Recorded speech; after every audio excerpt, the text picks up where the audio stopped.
Before the flood, before the pharaohs, before history dared to write itself, there were monuments, carved in silence, buried in mystery, too massive, too precise, too impossible to explain. They defy gravity, logic, and time itself. Who built them? And why are they whispering now? This isn't archaeology. This is a code left by a forgotten world. Welcome to the most impossible pre-flood structures in history and the ancient secrets they refuse to let die. If ancient mysteries make your blood stir and your brain itch, hit that subscribe button. We dive deep every week. And while we're unearthing lost worlds, drop a comment below. Where are you watching from? And what time is it right now? Let's see who's tuning in across space and time. Baalbek, Lebanon. In the Bekaa Valley of Lebanon, there lies a paradox carved in stone. Baalbek. A name that sounds like the first syllables of an ancient god exhaling after a deep cosmic laugh. The site itself is a ruin of Rome, yes, but also of something older, deeper, stranger. You walk through its temple grounds and feel like you've stumbled onto the remnants of a war between gods and giants. And then, you see them. They're not hidden. They're not buried. They're right there, lounging under the sun like they've been waiting for someone to notice. The trilithon. 3 stones. Just 3. But each one is a Monstera 700-ton, precision-cut behemoth, locked into a foundation platform with such seamless fit, not even a whisper of air gets through. People try to describe their size by comparing them to jets, whales, or boxcars, but comparisons shrink them. These aren't like anything. They are the immovable objects that defy explanation. Here's the strange part. These stones didn't come from nowhere. They were quarried, but the quarry isn't just nearby, it's uphill. A stone called the Stone of the Pregnant Woman, clocking in at over 1,000 tons, still sits there, like a rejected audition for the trilithon. Upright, untouched, abandoned mid-move. And this is where the math goes feral. The ancient Romans are credited with building the Temple of Jupiter, the centerpiece of Baalbek. Their stonework columns, arches, reliefs, of course, spectacular. But Roman architecture, for all its grandeur, tends to follow logic, engineering, physics, slaves, pulleys, ramps, elephants, whatever it took. Yet here, at Baalbek, the scale crosses the line between technological achievement and mythological insanity. Because the Romans, those gods of marble and mortar, never moved stones this big anywhere else. Not in Rome, not in Carthage, not in Alexandria, nowhere. So why here? Why 3 stones so massive that modern cranes barely nudge them? And how? Let's break that last one down. There are 3 fundamental problems with the trilithon that make it one of the most impossible megalithic feats on Earth: weight, precision, and placement. Weight first. A 700-ton stone is not a hypothetical. It's not a legend says situation. It's real. It's measured.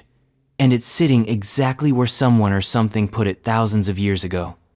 To move a stone of that magnitude even a few feet today requires specialized hydraulic systems, advanced planning, and millions of dollars. But in ancient times, with wooden rollers and slave labor, not happening. The stress alone would snap timbers, shatter ramps, and crush bones. There's a reason every major modern engineering firm that studied Baalbek responds with some version of, yeah, we don't know. Next, precision. The trilithon stones don't just lie side by side, they lock in, flush against each other, like the world's most impossible jigsaw puzzle. You can't fit a razor blade between them. No binding agents. No mortar.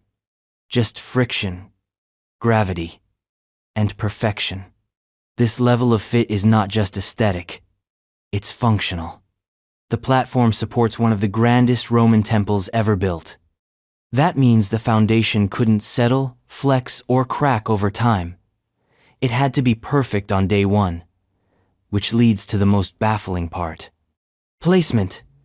These stones aren't sitting in a field somewhere, like some Stone Age brag post. They're 13 feet off the ground, forming the sixth course of a foundation wall. Meaning whoever built this didn't just move them, they lifted them, stacked them. With what? Anti-gravity forklifts? Choirs of angels? Precision-engineered ropes made from unicorn hair? This is the point where skeptics lean in and whisper, aliens. And sure, it's funny until you start looking at the alternatives, because the conventional explanations aren't just weak, they're insulting. The standard academic view goes something like this. The Romans were brilliant engineers. They built aqueducts, roads, and amphitheaters. They had cranes powered by treadmills, teams of oxen, and a lot of time. With enough slaves and ingenuity, they could have dragged, lifted, and locked the trilithon into place. Sure, and with enough monkeys, typewriters, and eternity, you get Shakespeare. But let's take a breath. Let's assume, just for the sake of sanity, that the Romans didn't place the trilithon, that they found it, that the platform was already there, and they built their temple on top of it. It wouldn't be the first time. Ancient cultures built on ancient ruins all the time. The Inca did it. The Egyptians did it. Even the people of Gobekli Tepe buried their own temple for reasons still unknown. So maybe, just maybe, the Romans were inheritors, not creators.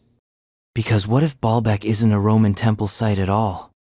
What if it's a prehistoric launch pad, a ritual complex, a refugee outpost from before the last great flood? What if the builders of Baalbek weren't men with chisels and sandals, but survivors of a lost civilization, a people whose names are gone, but whose fingerprints still press against the stone? This brings us to the oldest trick in the archaeological gaslighting handbook, the chronological firewall. That invisible line archaeologists draw and say, civilization started here. Before that, just hunter, gatherers with sticks. Gobekli Tepe shattered that firewall, but Baalbek laughs in its face. Because there's no official dating method for the trilithon, radiocarbon dating doesn't work on stone. So archaeologists date the site by its visible datable layers. Roman coins, Roman masonry, Roman inscriptions, and they say, see, it's Roman. But here's the problem. You don't carbon date the basement by analyzing the wallpaper on the top floor. You dig deeper. You look for inconsistencies. And Baalbek is full of them. The Roman architecture, while exquisite, is clearly layered on top of something else. The styles don't match. The scale doesn't match. The ambition doesn't match. It's like finding a log cabin built on top of a submerged aircraft carrier. You can't pretend the foundation belongs to the cabin. You have to ask who built the ship and why. So let's follow that thread. Let's chase the why. Why would anyone ancient, prehistoric, alien, or otherwise to move stones this massive? Some suggest it was for stability, that larger stones withstand earthquakes better. Others propose ritual significance, that the act of moving the unmovable was itself a kind of offering. Still others whisper of technologies lost, of acoustic levitation, geopolymer science, or resonance-based transport. Ideas that sound absurd until you look at the trilithon again and realize the absurd already happened. The stones are there. That's the miracle and the curse of Baalbek. It doesn't matter how many times you stare, study, or simulate. The facts remain unchanged. These three impossibly huge stones were quarried, moved, lifted, and placed with a precision we can't replicate easily today. Not with our tech. Not with our theories. Not without rewriting history. So here we stand, in the shadow of a forgotten wonder. A place where myth and mortar collide. A place where the ancients dared gravity itself and won. And if Baalbek is the foundation of our mystery, then the next stop isn't just a step, it's a fall. Because up in the highlands of Bolivia, 12,800 feet above sea level, lies a ruin that makes Baalbek look downright reasonable. Stones sliced like cake. Blocks locked like 3D puzzles. Angles that mock geometry. Welcome to Puma Punku. You're going to want to sit down for this. Puma Punku, Bolivia. At nearly 13,000 feet above sea level, the air thins to a whisper. It presses against your lungs like you're breathing through gauze. The Andean plateau does not welcome life.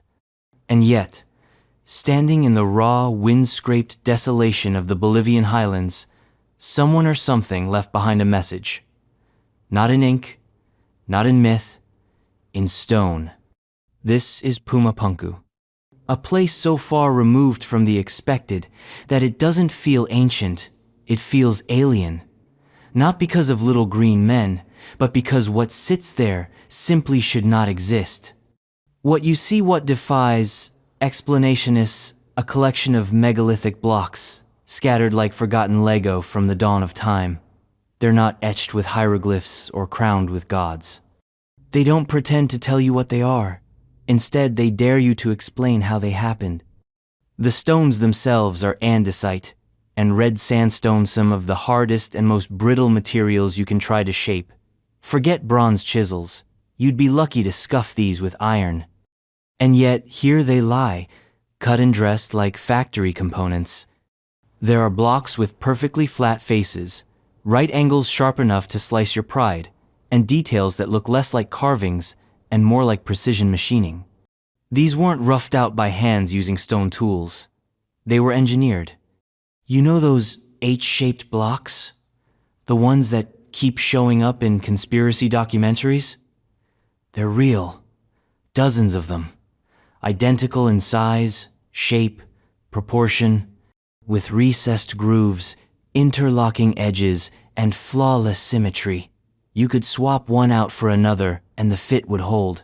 They're not similar. They are duplicates mass-produced in stone. If you walk through Puma Punku with a set of caliper sand, many have you'll find tolerances of less than a millimeter. Holes bored clean through solid blocks with consistent diameter and depth.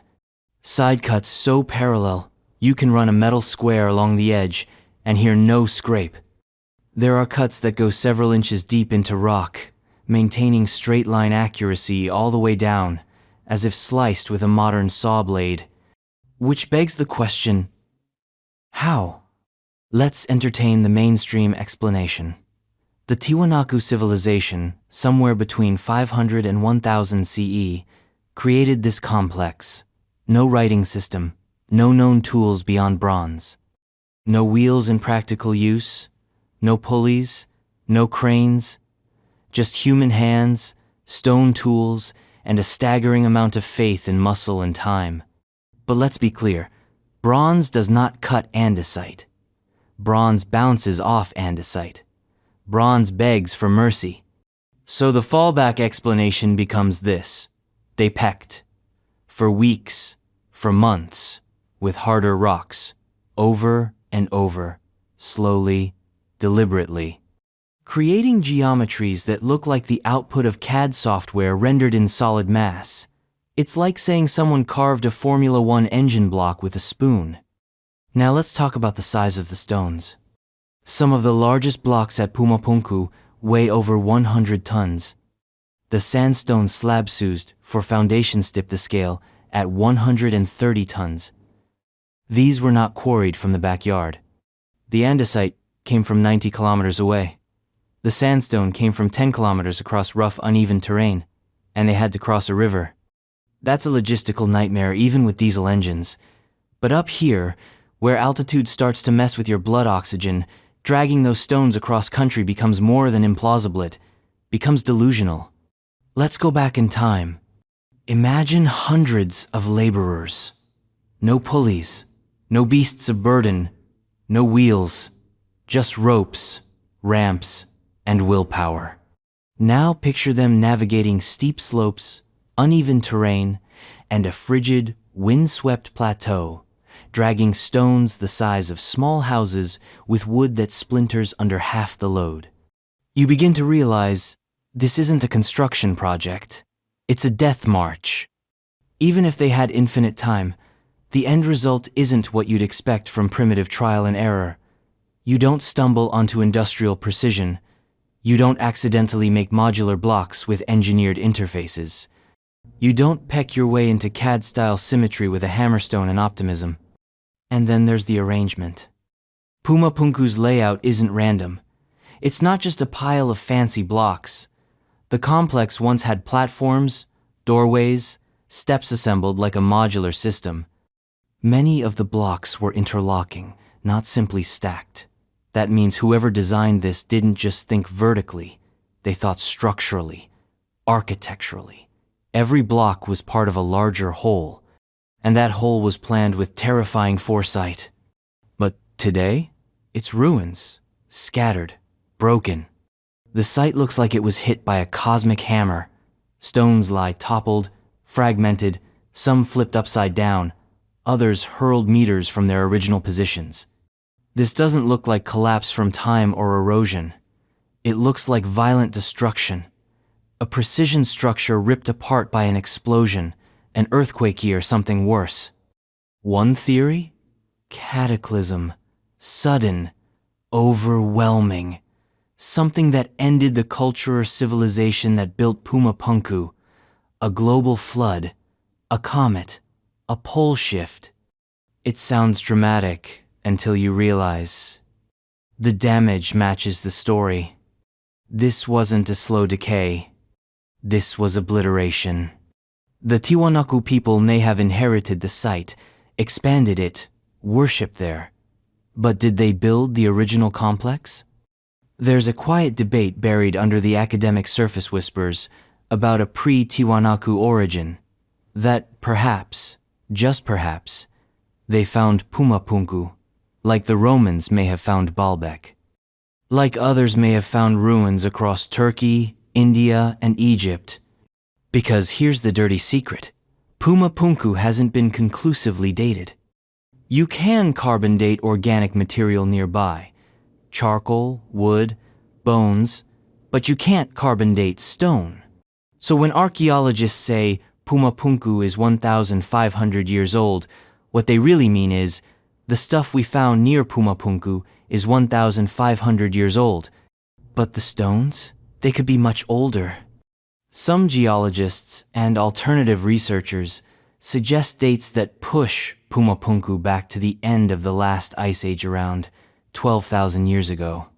A period that aligns disturbingly well with myths of great floods, destroyed civilizations, and sudden, world-changing events.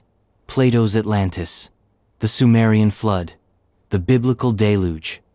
Stories that echo from culture to culture. Stories that start sounding less like metaphor and more like memory.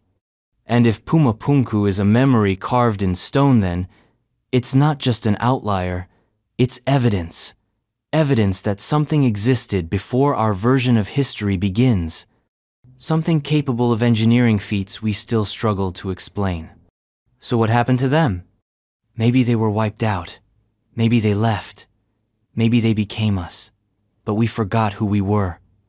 Puma Punku doesn't answer those questions. It just leaves them hanging in the high-altitude air, echoing through fractured stone. This site isn't alone. All over the world, there are structures like it. Structures that laugh at chronology.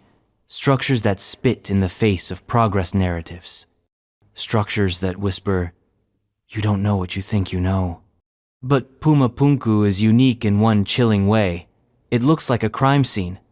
Like a technological civilization was stopped mid-sentence. Like the site was frozen in the act of construction or deconstruction, and then blown apart.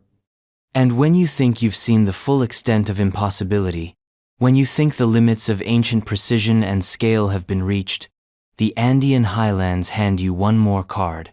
A wall. Not just big. Not just tight, but monstrous.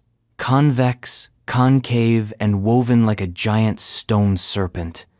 It sits in Peru. And it's waiting. Sacsahuaman, still with us after Puma Punku? Then you're officially one of the curious few. Smash that subscribe button if you haven't already. We're just getting started. And hey, while we're decoding the impossible, drop a comment. Where in the world are you watching from? And what time is it right now? Let's map our own global alignment. Sacsahuaman, Peru. It's a fortress. It's a wall. It's a snake made of stone.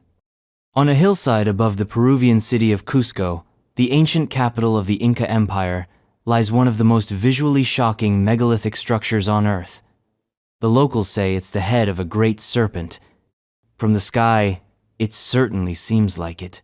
Zigzagging tiers of massive stone, some weighing up to 200 tons, form the battlements of Sacsahuaman. It doesn't matter how many documentaries you've watched or books you've read, standing in front of it makes your brain hurt. Because it should not exist. We're not talking about a wall made of cut stone blocks. We're talking about a structure made of non-linear, irregular, multi-angled, interlocking megaliths. Each stone uniquely shaped, fitting into its neighbors with such tightness you'd think the entire thing was molded like clay. But these aren't bricks, they're boulders, some as tall as 3 men. Others, heavier than diesel locomotives. All of them fused together without mortar, without concrete, without a single visible join. How? Let's put aside for a moment the impossible craftsmanship. Let's just talk logistics. To move a 100-ton stone, you need power. Not theoretical power, brute power. The kind that doesn't just break tools, but breaks civilizations if you get it wrong. The stones at Sacsahuaman were quarried miles away from the site. They were dragged or floated or rolled or something across valleys, up slopes, and finally fitted into place on a hillside that was never meant to hold them. And they don't just sit there. They slot. They lock. Like some prehistoric version of Lego engineered by a mind that had long since abandoned the idea of easy geometry. Many of the stones have up to a dozen faces, each precisely cut to match the faces of surrounding blocks. There's no repeating pattern, no square-on-square convenience. Every joint is unique. This isn't construction. This is sculpture. On the scale of tectonic plates. Conventional archaeology tells us the Inca built Sacsahuaman in the 15th century. But there's a catch. The Inca themselves never claimed to have built the whole thing. They said it was already there. A gift from the gods. A relic from the before. They did build on top of it. They repaired sections. They used it. But the oldest parts, the biggest stones, the tightest joints, the most insane feats of masonry, those, even they attributed to the first ones. A forgotten people with a forgotten name. The precision of the joints defies reason. You can't slip a piece of paper between them. Not because they were pressed together like bricks, but because they were carved to interlock at odd angles. That means the builders didn't just shape each stone individually. They shaped them in relation to the stones already in place. Imagine trying to carve a jigsaw puzzle piece to fit 5 other Sacsahuaman puzzle pieces, each weigh more than a space shuttle. And once you slide it into place, that's it. No do-overs. No adjustments. No oops. You get one shot, one carve, one placement. Perfect or nothing. Let's be clear. There's no historical record of the tools that could accomplish this. No chisels, no forges, no blueprints. There's no how-to guide for making 200-ton stones kiss their neighbors with sub-millimeter intimacy. And no modern construction company, even with laser scanning and heavy-duty cranes, has attempted to replicate Sacsahuaman. Why? Because it's not just difficult. It's madness. Now look closer. Many of the stones are convex and concave at once. They bend outward on one face, inward on another. Some join not at flat seams, but curved, undulating lines. This isn't just decorative. It's structural, earthquake-resistant, flexible under pressure. The kind of design you get from centuries of seismic engineering or, more unsettlingly, from knowledge inherited from a civilization that had already seen everything collapse. And collapse it did. The top tiers of Sacsahuaman, finer, smaller stonework are Incan. No one disputes that. But the deeper you go, the bigger and stranger the stones become, the more advanced, the more inexplicable. It's an inversion of expected history. The further back you go, the better the craftsmanship gets. That's not how civilization is supposed to work. We're told that history is a steady incline, from ignorance to enlightenment, from stone to steel, from caves to cathedrals. But Sacsahuaman punches a hole in that narrative. Because what we see here isn't primitive, it's post-something. A ruin of genius, not its beginning. Now, let's talk about the technique. There are three major theories for how this masonry was achieved. First, the orthodox view. Shaping stones with hammerstones and hours of painstaking abrasion. Possible, yes, but not on this scale, not with this precision, and certainly not on a timeline that matches the Incas' known history. Second, the lost technology theory, that the builders had access to tools metal, perhaps, or even sound or heat that allowed them to soften, stone, or manipulate it like clay. There's no hard evidence of this technology, only the stones themselves, but the stones are evidence enough. Third, and strangest of all, the liquid stone hypothesis, that some of the blocks were molded in place using a geopolymer compound. In essence, ancient concrete. This would explain the seamless joints, the complex faces, the molded look, but the stones at Sacsahuaman aren't synthetic. They're natural limestone and andesite. So, unless they were melting and reshaping natural stone, this theory runs into a wall literally. And yet, despite all this, Sacsahuaman endures. It survived countless earthquakes, conquests, weather, and war. The Spanish conquistadors tried to pull it apart.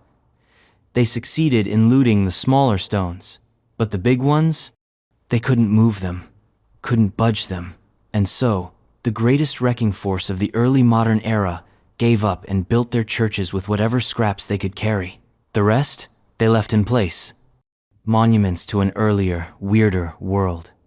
Walk the zigzagging walls of Sacsahuaman, and you'll feel it. That sense of something not belonging, not in time, not in the usual boxes of history. It's too refined to be primitive, too strong to be decorative, too massive to be ritual. It was built to last not centuries, but eras, through flood, fire, and quake. And for what? That's the question that twists in your gut. Why would anyone move stones this massive, shape them this perfectly, and fit them together this intricately, unless it served a purpose beyond the obvious? Protection? Against what? An invading army? Earthquakes? Or something else? It's easy to fall down the rabbit hole. The serpent-shaped layout, the three-tiered levels, the astronomical alignment sit all smells of encoded knowledge, something bigger than a fortress. Maybe even older than the Inca themselves were willing to admit. And here's the kicker. This isn't the only site like it. Across Peru, across the Andes, across the world, you find the same fingerprint. Giant, oddly shaped, interlocking stones, preposterous weights, impossible angles, no mortar, no margin of error. It's as if an ancient guild of megalithic engineers once roamed the planet, building the same way, with the same impossible standards, and then vanished. What were they building for? No one knows. But it wasn't just shelter. It was something meant to endure, to be found, to be remembered. And maybe that's why it still stands. Not just as a wall, but as a warning. That beneath our neatly packaged timelines, beneath the textbook certainty, there's a deeper history, one of flood and fire, of giants and gods, of tools and techniques forgotten by time. And if Sacsahuaman is the serpent's head, then the body stretches further up, down, and into the very bones of the earth. Just down the mountain, tangled in jungle and mystery, the snake winds toward a sacred city in the clouds, one that sits like a jewel on the mountaintop, where gods once walked, where walls bend with the mountain, where the old ways hid themselves in plain sight. Machu Picchu is next. Machu Picchu, Peru. High above the Urubamba River Valley, shrouded in clouds like a mirage frozen mid-dream, lies one of the most iconic ruins in the world. Machu Picchu, every traveler's bucket list destination, every history textbook's obligatory photo. But remove the tourism, strip away the selfie sticks and Andean pan flute soundtrack, and what you're left with is something stranger, something older, something that shouldn't be there at all. They call it the lost city of the Incas, but even that name is a kind of lie, because Machu Picchu was never truly lost, and it might not be purely Inca. The story goes like this. In the mid-15th century, Pachacuti, the Incan emperor with a divine ego and a flair for monumental real estate, ordered the construction of a royal estate. Something glorious, something unreachable, a literal city in the clouds. So the Inca got to work. They carved terraces into the steep slopes, built temples aligned to the solstice sun, constructed observatories, shrines, aqueducts. They dragged granite from quarries hundreds of meters away and fused it together without mortar. They did what the Inca always did, turned the impossible into infrastructure. Except, not all of it. Because the deeper you walk into Machu Picchu, the older it gets. Not chronologically, but architecturally. The highest, most photogenic temples, the Temple of the Sun, the Room of the Three Windows, the Intihuatana stone, they bear the classic Incan fingerprint, polished stonework, mortarless joints, precise alignments with celestial events. But look closer, and you'll find something far older, beneath the terraces, behind the walls, embedded in the bedrock itself. Megalithic blocks, some so large and seamlessly integrated into the mountainside that they don't even look like separate stones. They look like Machu Picchu was grown, not built. As if the mountain itself rose up and decided to become a city. And then there's the difference in masonry. The upper layers are textbook Inca, squared stones, polygonal fits, dry stone walls that lean inward ever so slightly to resist earthquakes. Sophisticated, yes but human, graspable, replicable. The lower layers? They laugh at replication. Massive, cyclopean blocks carved into impossible shapes, each one unique, each one interlocking with its neighbors in ways that seem more biological than architectural. No straight lines. No modular repetition, just flowing, organic stone like the mountain was shaped by a sentient tide. It's the same uncanny signature we've seen before. At Sacsahuaman, at Ollantaytambo, at Tiwanaku, a style that doesn't scale with time, but with mystery. The older it looks, the more precise it becomes. Now, let's talk about terrain. Machu Picchu isn't just high up, it's inaccessible. Clinging to the saddle between two peaks, surrounded on three sides by steep drop-offs, it's a logistical nightmare. Building anything here requires effort. Building a city? That's architectural masochism. The site had to be flattened, drained, terraced, stabilized. And somehow, its designers pulled it off with surgical precision. The entire city is built with its own integrated drainage system. Channels carved into rock, gutters disguised as steps, and an understanding of rainfall runoff that rivals modern engineering. Let that sink in. A civilization with no wheels, no iron tools, no written language, or at least none that survived, designed a hydrological system that still works half a millennium later. But again, the deeper mystery isn't what the Inca built. It's what they built on top of. There are rumors, persistent ones, about tunnels under Machu Picchu, hidden chambers, megalithic foundations that disappear into the mountainside, like veins of forgotten ambition. Some of the oldest stonework appears melted, as if subjected to extreme heat or softened like clay. That's not a theory, that's a visual observation. You can go there yourself and see where the rock seems to drip, as if something beyond chisels and elbow grease was at work. Mainstream scholars dismiss these anomalies as erosion. But erosion doesn't explain the intentional shaping. It doesn't explain the perfect fit between stones that curve to meet one another like lovers frozen in an embrace. It doesn't explain the almost alien difference in architectural style between upper and lower levels. It doesn't explain why the further you go down, the more advanced the construction becomes. Unless, of course, you're looking at inheritance. What if Machu Picchu isn't a wholly Incan achievement, but a palimpsest layers of civilizations stacked atop each other, each claiming the bones of the one before? What if the Incas, like the Romans, were merely the latest occupants of a site with a prehistoric past? Let's look at the layout. Machu Picchu is more than a city. It's a machine. Its structures align with astronomical events: the June solstice sunrise, the December solstice sunset. The Intihuatana stone, often called a hitching post of the sun, casts no shadow during the equinox. That's not an accident. That's celestial engineering, and it suggests not only knowledge of astronomy, but intimate knowledge. The kind that comes from generations of observation, of mapping the skies not just for calendar keeping, but for survival. So, who were the original architects? There are theories. Some say it was an earlier branch of the Inca, long forgotten by the empire's later scribes. Others suggest a completely lost civilization, an Andean equivalent of Atlantis, wiped out by catastrophe, leaving only stone to whisper their legacy. And then there are the more esoteric suggestions that the site was chosen not just for defense or beauty, but for its energetic properties. That Machu Picchu is situated on a ley line, part of a global network of ancient power centers. That the city in the clouds was not merely a royal retreat, but a spiritual antenna and interface between heaven and earth.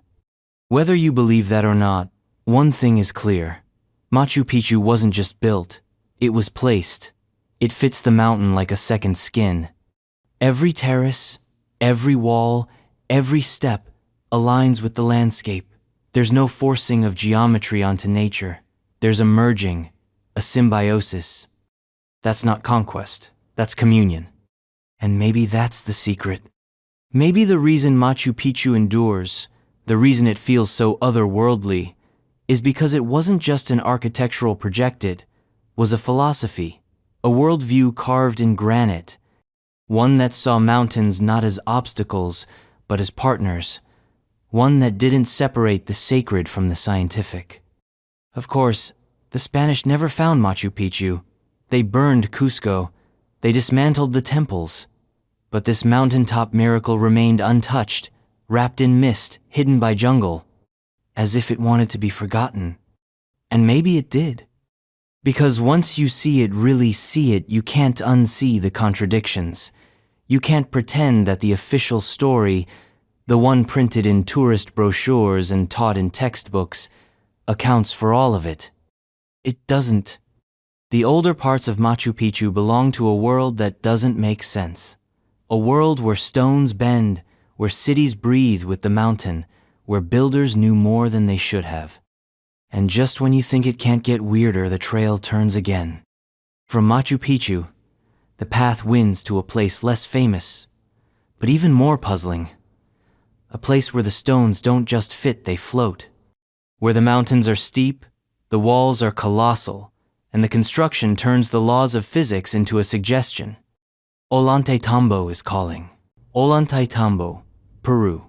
Tucked deep in the sacred valley of the Incas, where the Andes inhale mist and exhale myth, there is a place that makes you question not just who built it, but why reality hasn't caught up yet.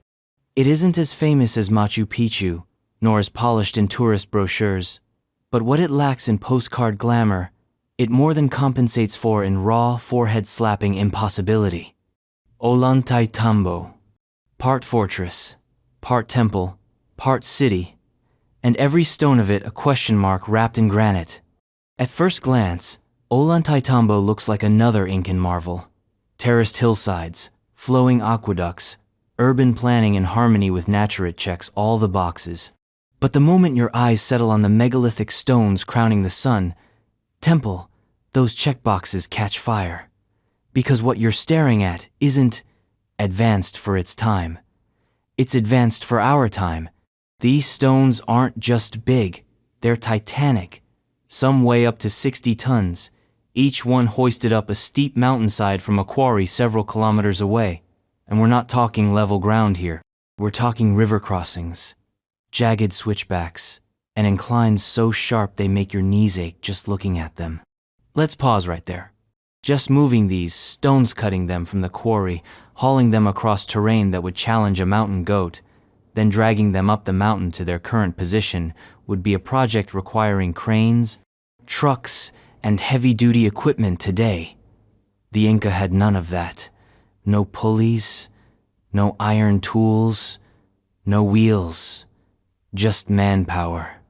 And yet, there those stones sit, on top of a mountain, perfectly aligned. Now look closer. The stones at Ollantaytambo's Sunday temple weren't just transported, they were sculpted. Some are slotted into place with such tight seams you can't fit a needle between them. Others are carved with curious knobs and protrusions features that serve no obvious structural function, but seem deliberate, intentional, as if part of a language we no longer speak.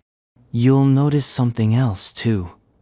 The stones are pink granite, with a shimmering hue in the sunlight. But the quarry they came from? It's on the other side of the river, across a wide valley, across a raging waterway with no surviving bridge. The orthodox explanation? The builders somehow diverted the river, or created log bridges capable of supporting 60-ton blocks, or perhaps they transported the stones during the dry season, when the river was low. Sure, and perhaps they flew them with hot air balloons too. The reality is, there's no demonstrated method for how these stones were moved. None. Every theory is a hypothesis wrapped in hope, clinging to the idea that sweat and stone tools are enough to sculpt miracles. But it gets worse. Because the largest of the stones at the Sun Temple appear unfinished. Some are tilted, some misaligned. Others rest awkwardly against the structure, as if frozen mid-construction. Like a storm came mid-sentence, and the builders never returned. What happened? That's the million-ton question. Some suggest the Spanish invasion interrupted construction, but the quality of the stonework, the megalithic base, doesn't match the historical period. The Inca certainly modified and built around it. But the deepest parts of the temple, the oldest parts, those are cut with a different hand, a different mind. We see this pattern again and again. The further down you dig, the more precise the work becomes. The more massive the blocks, the more advanced the cuts. It's as if history is reversed, like someone hit rewind on civilization, and at the beginning, it was all genius. Let's talk design. The terracing of Ollantaytambo is a masterclass in agricultural engineering. Each terrace has its own microclimate, allowing different crops to grow at slightly different altitudes. Stone channels snake through the city, delivering water from mountain springs with such precision that modern hydrologists have praised their efficiency. That's the Inca contribution, and it's stunning.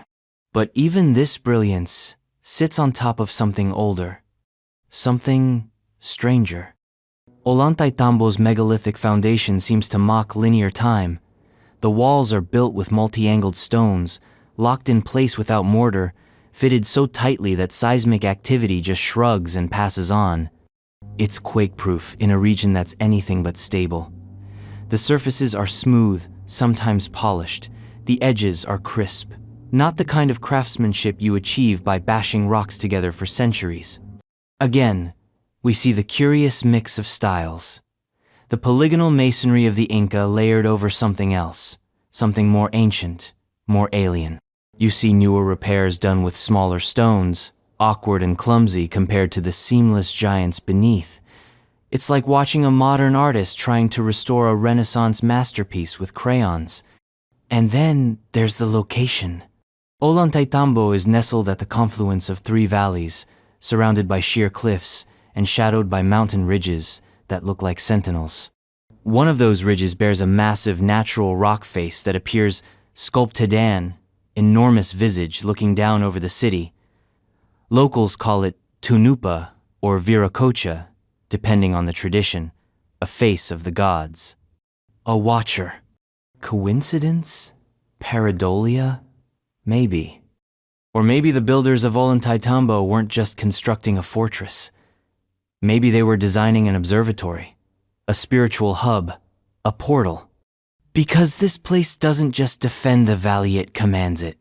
Its walls aren't just stone, they're maps of the land, of the stars, of an understanding that fuses astronomy with geology, architecture with myth. The solar alignments of Ollantaytambo are undeniable. During the solstice, sunlight cuts through gaps in the mountains to strike specific points in the temple. Shadows climb walls in patterns, too consistent to be accidents. The site is alive with celestial rhythm. And if that was intentional, if the layout of this mountain fortress was designed not just for war, but for watching the sky, then we're talking about a civilization that measured time with stone and memory. A civilization that might not have been the Inca, or at least, not only. We see signs of interruption, construction that began and never finished, damage that suggests catastrophe, not conquest. Some researchers whisper of cataclysmic floods, earthquakes, or even comet impacts that shattered an earlier age and left its remnants buried in mountain soil. A flood myth isn't unique to Sumer or Egypt. The Andes have theirs too. The Inca told stories of the Viracocha godlike beings who came before, who shaped the land, who vanished after the flood. What if those aren't just myths? What if they're memories? Because what Ollantaytambo presents isn't just a puzzle, it's a fracture line, a place where the story splits between what we know and what we're not supposed to remember. When you walk its terraces, you feel the shift. The altitude steals your breath, but it's more than that. It's the weight of something older pressing down. You feel the question growing in your bones. How much of history is built on assumption? We're told the Inca were the apex of pre-Columbian civilization, and in many ways, they were. But what if they were also the inheritors, the curators of a much older legacy? A legacy carved into stone so stubbornly it defies weather, war, and time itself? Ollantaytambo doesn't answer those questions. It just stands there. Stone on stone, face to the sky, watching. And if you think this is where the impossible ends, if you think this is as deep as the rabbit hole goes, just wait. Because beyond the Andes, beyond the Americas, on the far side of the Sahara, lies a monument so massive, so geometrically precise, and so arrogantly out of place that it dwarfs all who gaze upon it. The pyramids of Giza are calling. Egyptian pyramids, Giza complex, particularly the Great Pyramid. The Giza Plateau rises, like a defiant memory, three pyramids, standing tall against time, erosion, and every attempt to explain them away. Among them, one reigns supreme, the Great Pyramid of Giza. A monument so colossal, so meticulously constructed, that it shouldn't just dominate Egypt's desert skyline, it should dominate our sense of historical possibility. We've been told the official story, that around 2560 BCE, Pharaoh Khufu commissioned the Great Pyramid as his tomb. That 20 years later, 2.3 million limestone blocks weighing as much as 80 tons had been precisely quarried, transported, hoisted, and locked into place with mathematical perfection. All this using copper tools, wooden sleds, and manpower alone. The story sounds noble, romantic, full of dusty glory and whip-snapping logistics. But let's not lie to ourselves. The math doesn't check out. Let's start with the numbers. To complete the pyramid in 20 years, workers would have had to place one block every 2.5 minutes, day and night, without fail, for 2 decades straight. That means quarrying, moving, shaping, aligning, and placing blocks at breakneck speed, with no cranes, no power tools, no GPS.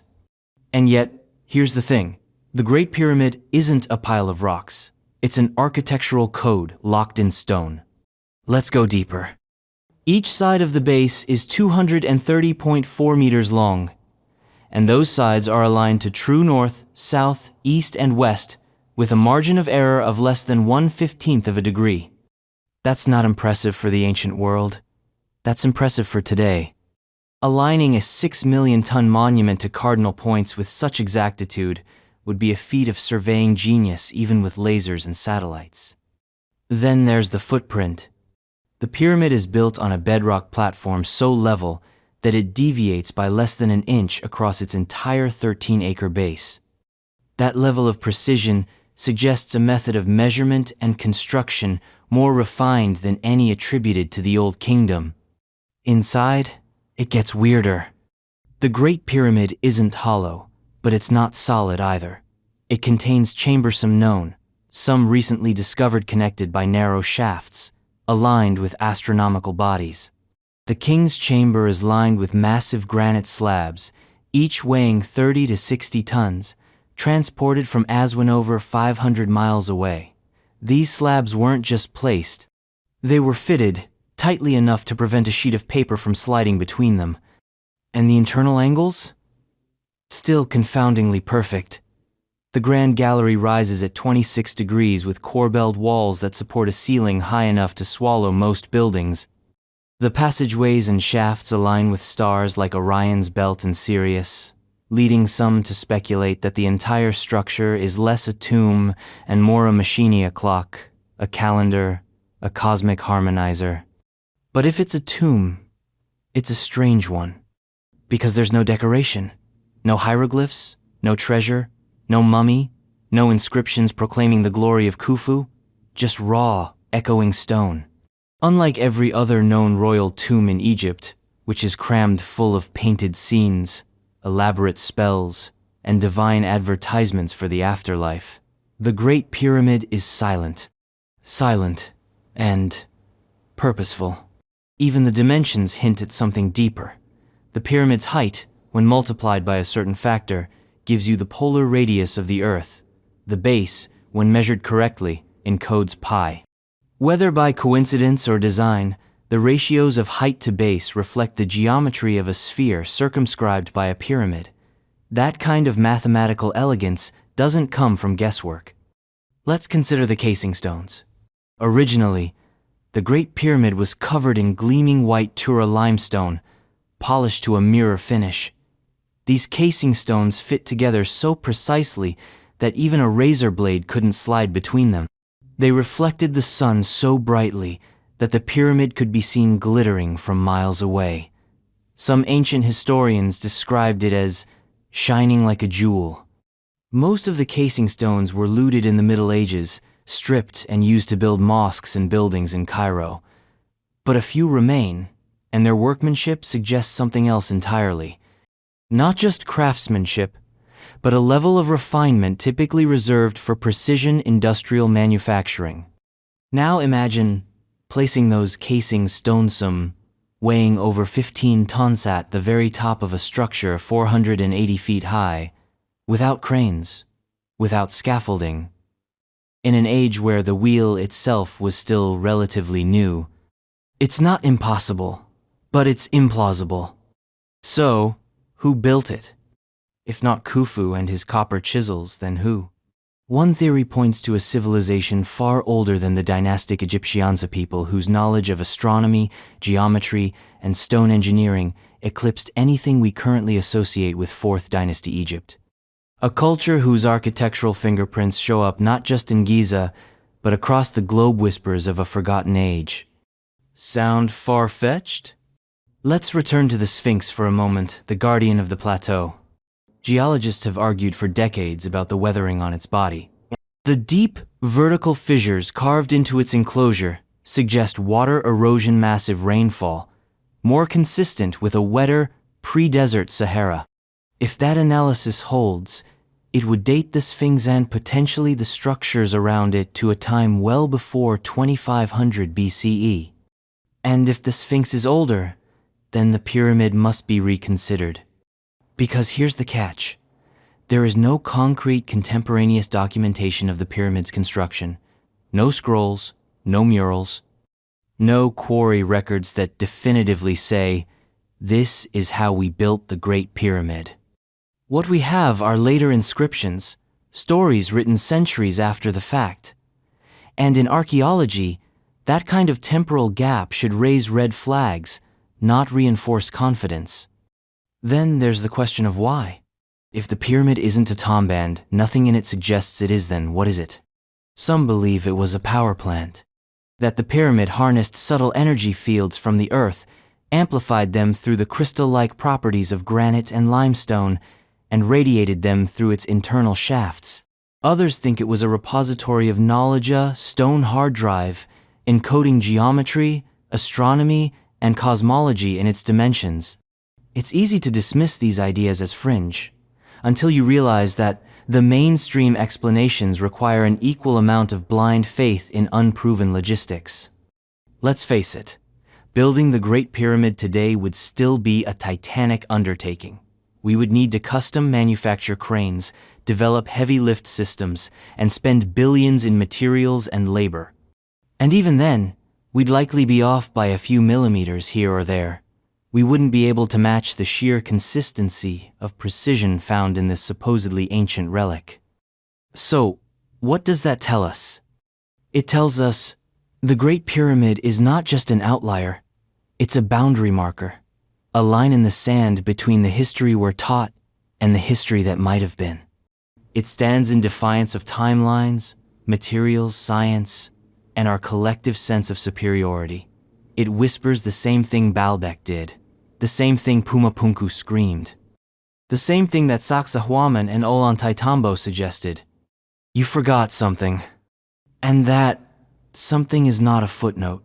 It's a lost chapter, a deleted prologue to human civilization.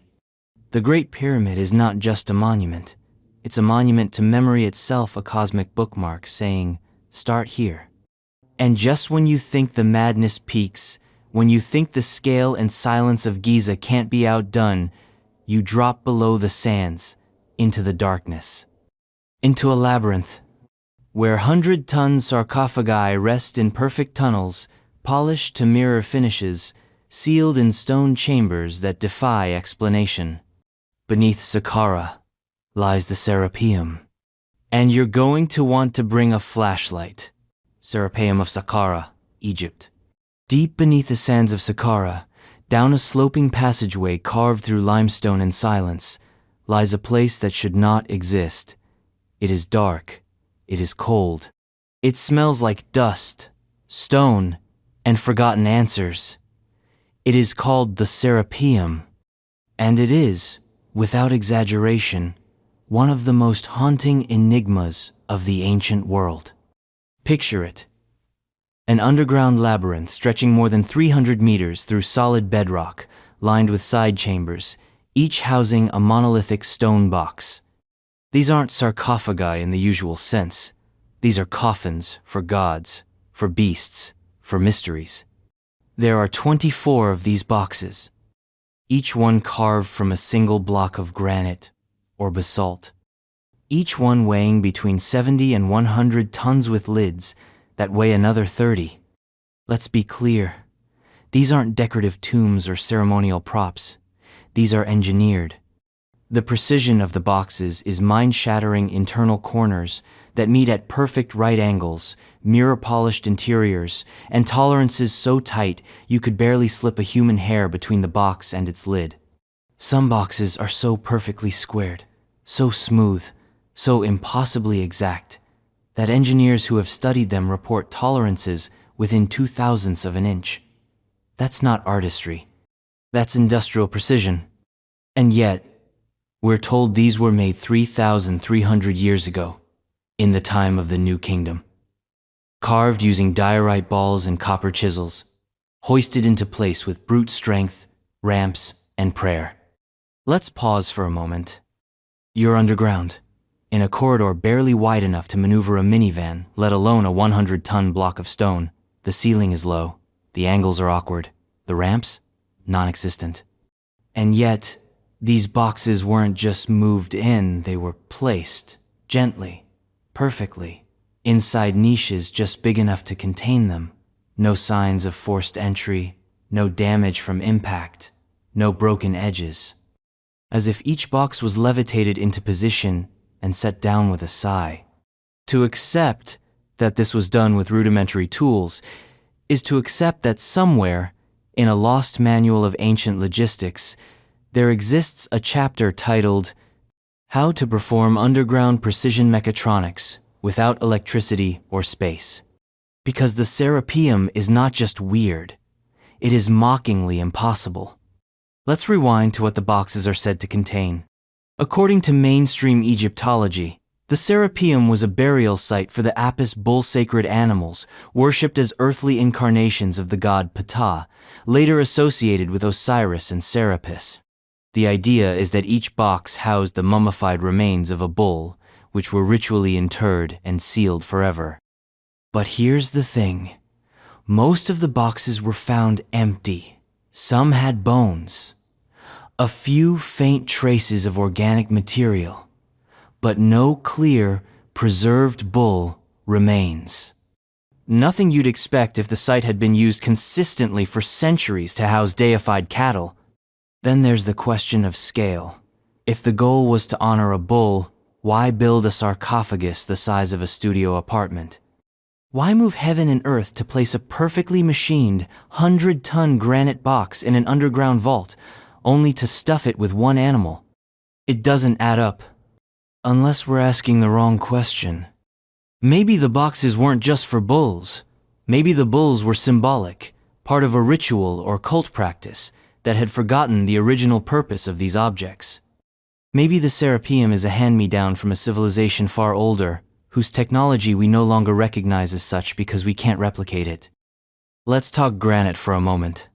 The granite used for the Serapeum's boxes came from Aswan almost 600 miles to the south.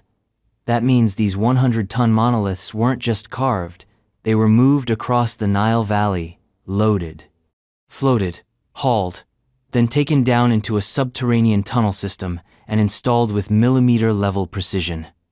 There is no pulley system known from this era that could handle that load.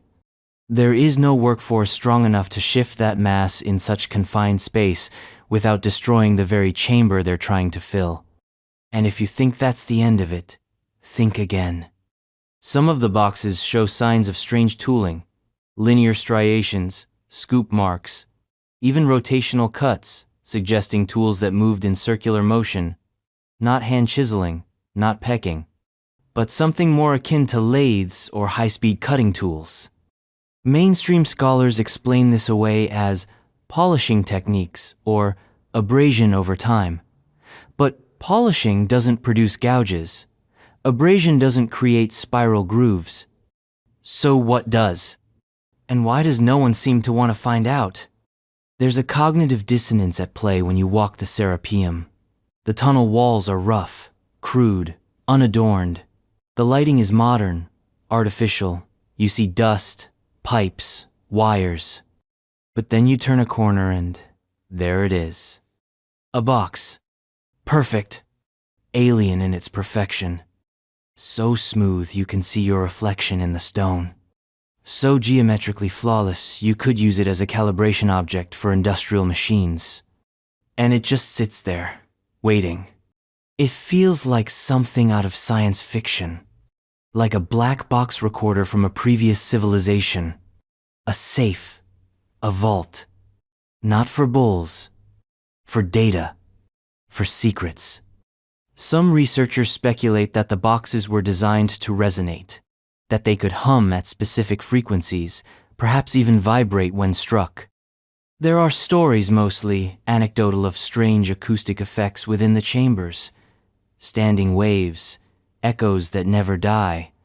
The boxes could have been part of a sound-based technology, a system that used vibration or frequency to store or transmit information. Far-fetched?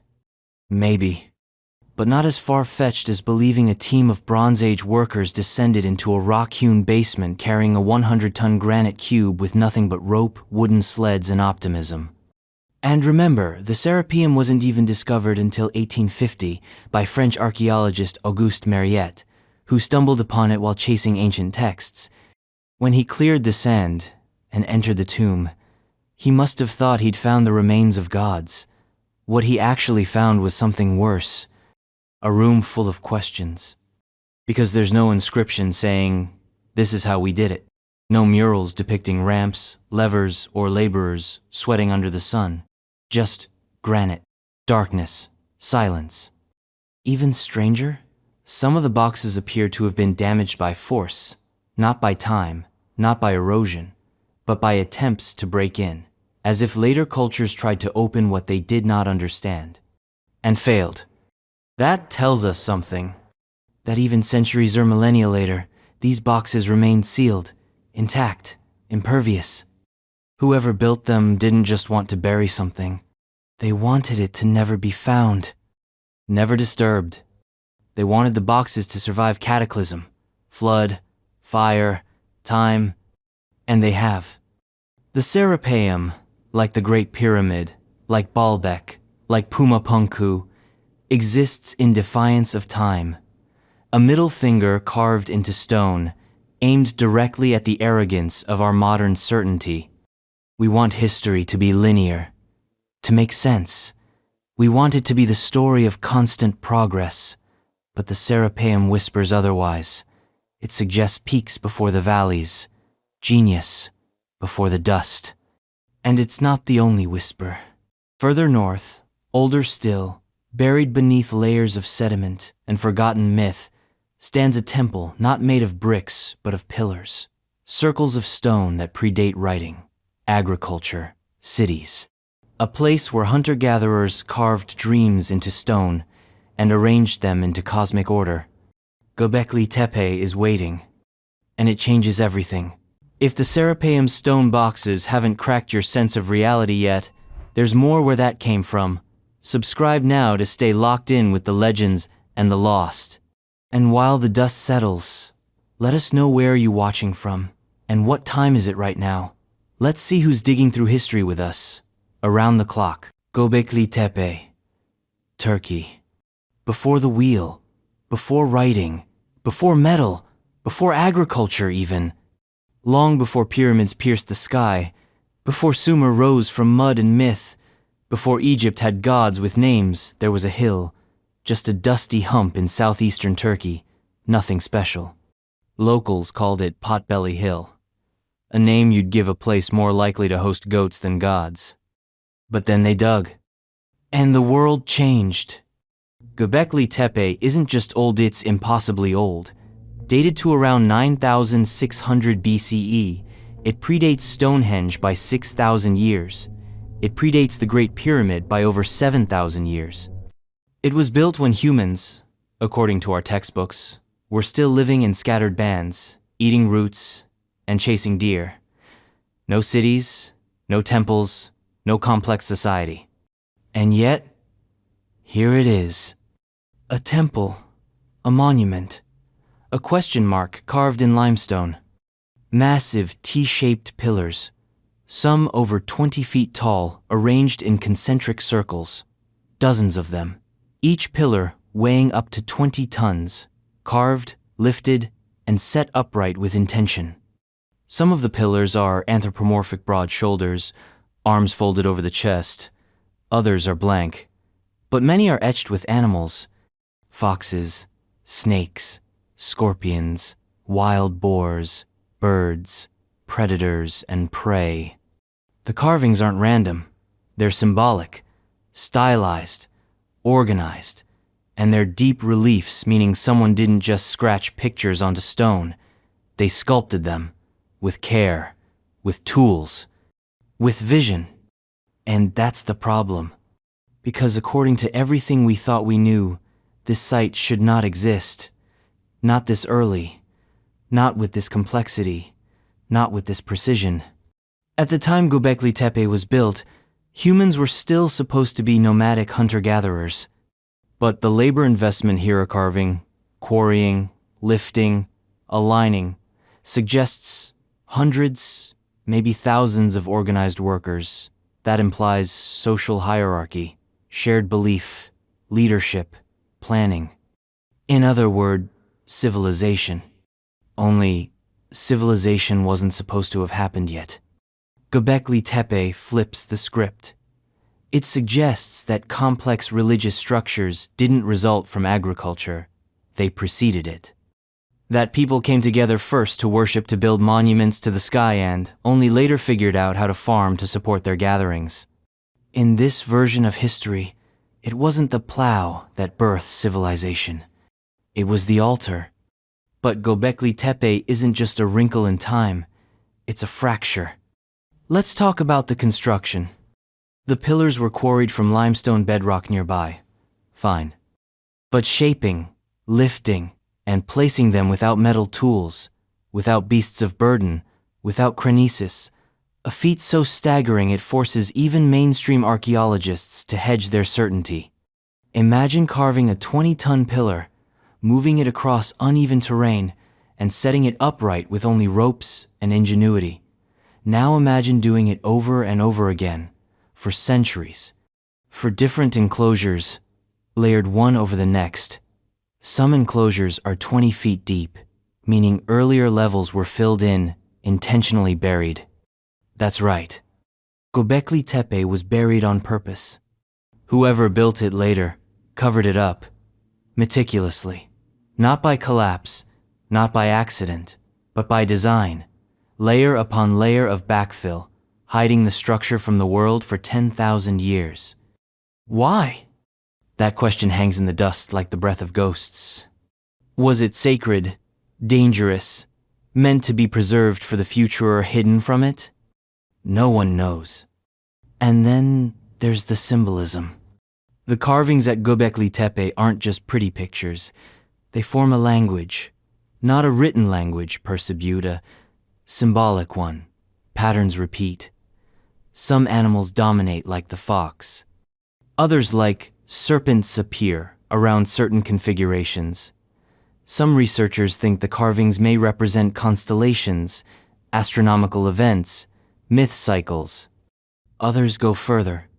They point to the so-called vulture stone, Pillar 43. It shows a headless human figure, a scorpion, and birds carrying spheres. To some, it's a depiction of death, a soul's journey. To others, it's a cosmic story and account of the Younger Dryas impact event. A comet, a catastrophe. That's right. Some believe Gobekli Tepe is a memorial, not to gods but to a world-ending event, a civilization-ending flood, the one echoed in Sumer, in Egypt, in Genesis, the one that tore apart an earlier advanced culture and left only stones to remember it. And that's where things get weird. Because Gobekli Tepe didn't just appear out of nowhere. It shows signs of mastery, of planning, of tradition. It looks like the continuation of something, not the beginning.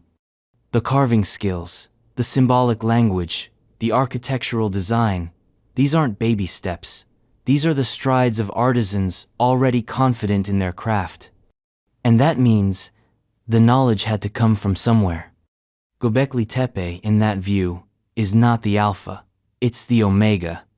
The last breath of something older, something lost. But who were they? The builders remain nameless. No bodies have been found at the site. No houses, no settlements, just tools, animal bones, and those monolithic circles of stone. We don't know what they called themselves, what gods they worshipped, what stories they told. But we do know this. They remembered. They remembered something so powerful that they carved it into rock and buried it for safekeeping. A story not told in words, but in alignments, in animals, in architecture, a message across millennia. And maybe that's why it was buried. Maybe they knew something was coming. A flood, a change, a forgetting. Maybe they saw the Incan decided to preserve a fragment of the beginning. Even the layout of Gobekli Tepe feels intentional. Enclosures arranged in patterns, some circular, some with twin central pillars facing each other like sentinels, male and female, sky and earth, life and death. It feels like a ritual theater, a place not just of worship, but of transmission, of knowledge passed down through symbols, through shadow and light. And this site, this frozen ritual, wasn't alone. Scattered across the region are other hills, other mounds, Karahantepe, Serapeum, more tepes, still buried beneath the soil, waiting. The entire region may be one vast necropolis of memory. A prehistoric Vatican network, a shattered library of stone. And if Gobekli Tepe is the tip of the spear, what lies beneath the rest? The narrative we've inherited that civilization began in Sumer, bloomed in Egypt, flowered in Greece, starting to buckle. Gobekli Tepe is older than all of them, older than cities, older than writing, older than the idea of time. And yet, there it is. Stone doesn't lie, not like paper, not like kings. The pillars stand silent, but their silence isn't ignorance, it's knowing. The kind of knowing that whispers, "You weren't the first." And just when you begin to adjust to this, just when you begin to accept that civilization may have dawned long before anyone dared admit, you find out it wasn't alone. Because 23 miles away, in the same desolate, dusty terrain, something even stranger rises from the ground. Karahantepe. A sibling, a rival, a deeper chapter. And the hill is whispering again. Karahantepe, Turkey. The earth keeps secrets. Some hide behind stone, others are stone. Just 23 miles southeast of Gobekli Tepe, the land folds into another hill, another mound, another name almost no one outside of Turkey had heard of until recently, Karahantepe. If Gobekli was the whisper that woke up the world, Karahan is the follow-up punch that knocks the breath out of it. Because while one ancient site overturning history is shocking, two is a pattern, a message, a map. Karahantepe doesn't just echo Gobekli, answers it, expands it, and in some ways surpasses it. Because if Gobekli Tepe proved we were wrong about the beginnings of civilization, Karahantepe suggests we haven't even begun to grasp how wrong we were. Let's begin with the basics. Karahantepe was first brought to public attention in the early 2000s, but real excavations didn't start until much later. And when they did, they peeled back the soil like a scab hiding something ancient, something still raw. The site is older than old. It's part of the so-called Taş Tepeler network, a constellation of pre-pottery Neolithic sites spread across southeastern Turkey. They predate the wheel, the plow, even pottery itself. That's right. The people who built Karahantepe hadn't even figured out how to make a cup. But they could quarry, shape, and erect 10-ton limestone monoliths with anatomical precision and philosophical intent. Explain that. What they unearthed here wasn't just another stone circle. It was different. Gobekli's T-shaped pillars stand in open air, or once did. They're part of a broader ceremonial field. But Karahantepe hides underground. It's secretive, subterranean, like something meant to be protected or concealed. The central feature?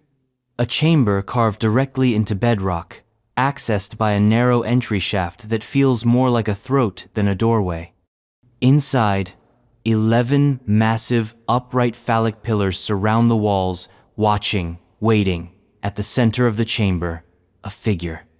A single stone head emerging from the bedrock, gazing down with a solemn, otherworldly expression. It is haunting. You don't walk into this chamber. You descend. The air changes. It cools. And you feel not like a visitor, but an intruder. This is not a tourist site. It's a womb, a tomb, a theater of forgotten gods. And that's just one room. Around the site, there are more monoliths. More symbols, more strange, suggestive carvings. Animals, again serpents, wildcats, birds, but also humans, faces, Bodies. The beginnings of iconography. The birth of narrative.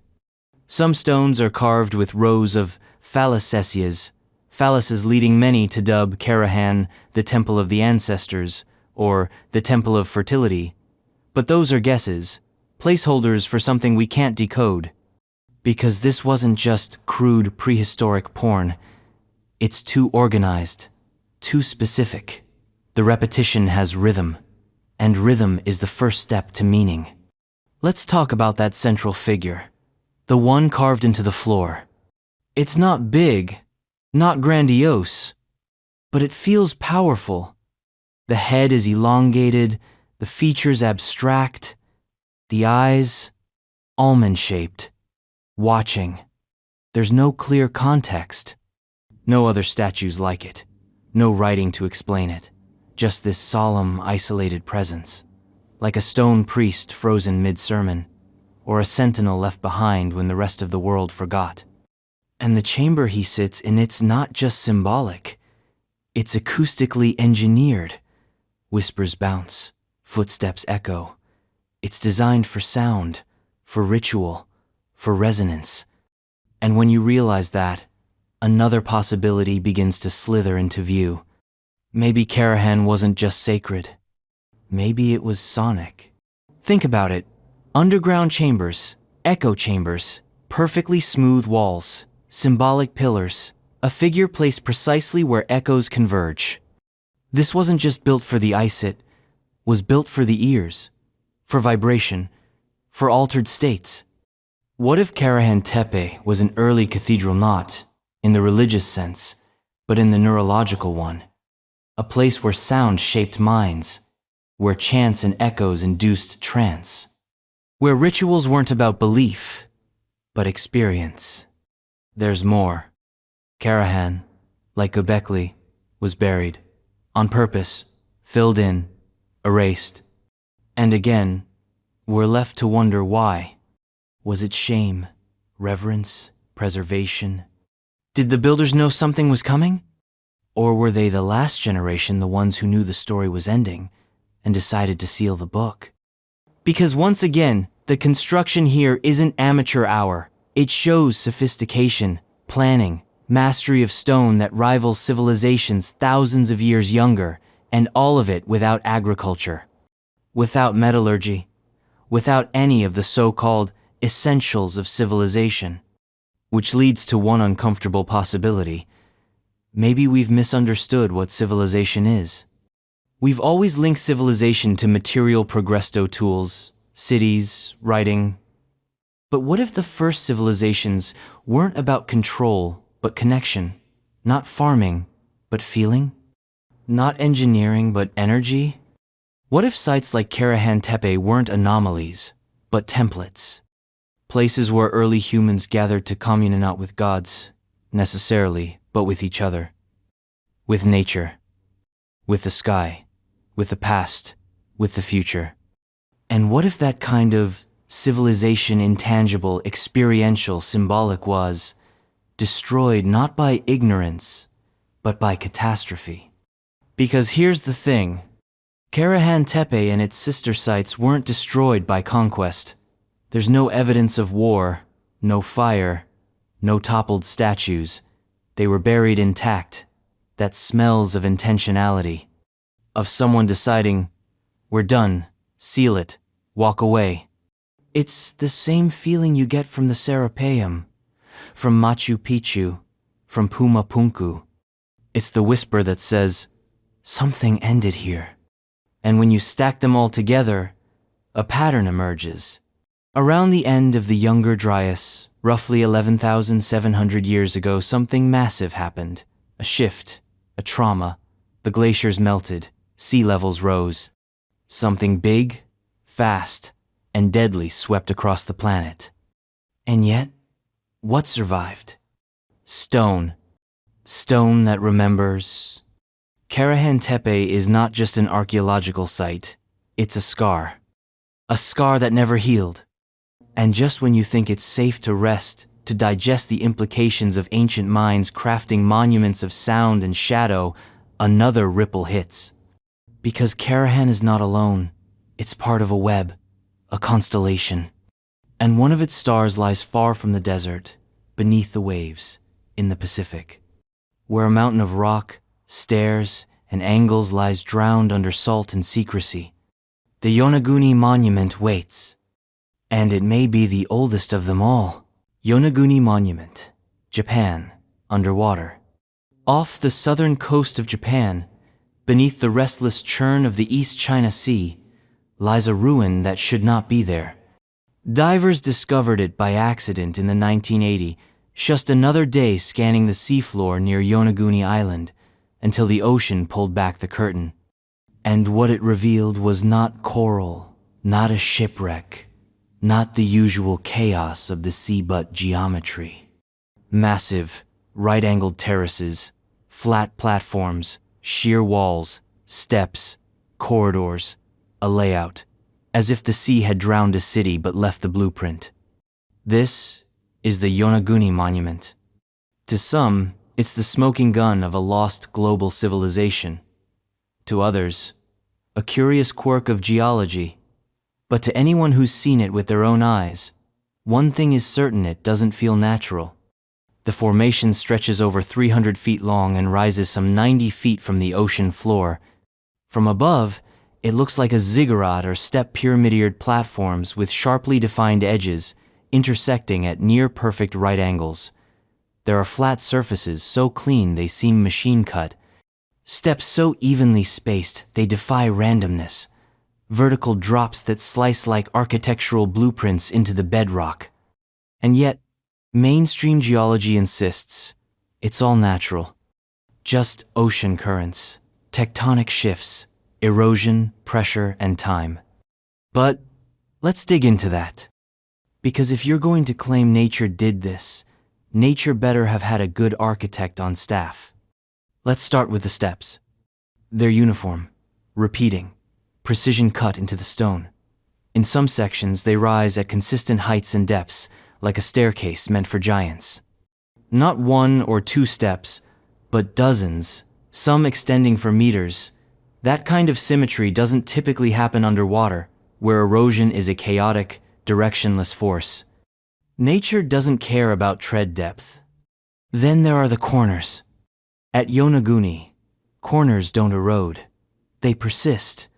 Right angles, 90-degree joints that form walls, platforms, and passageways.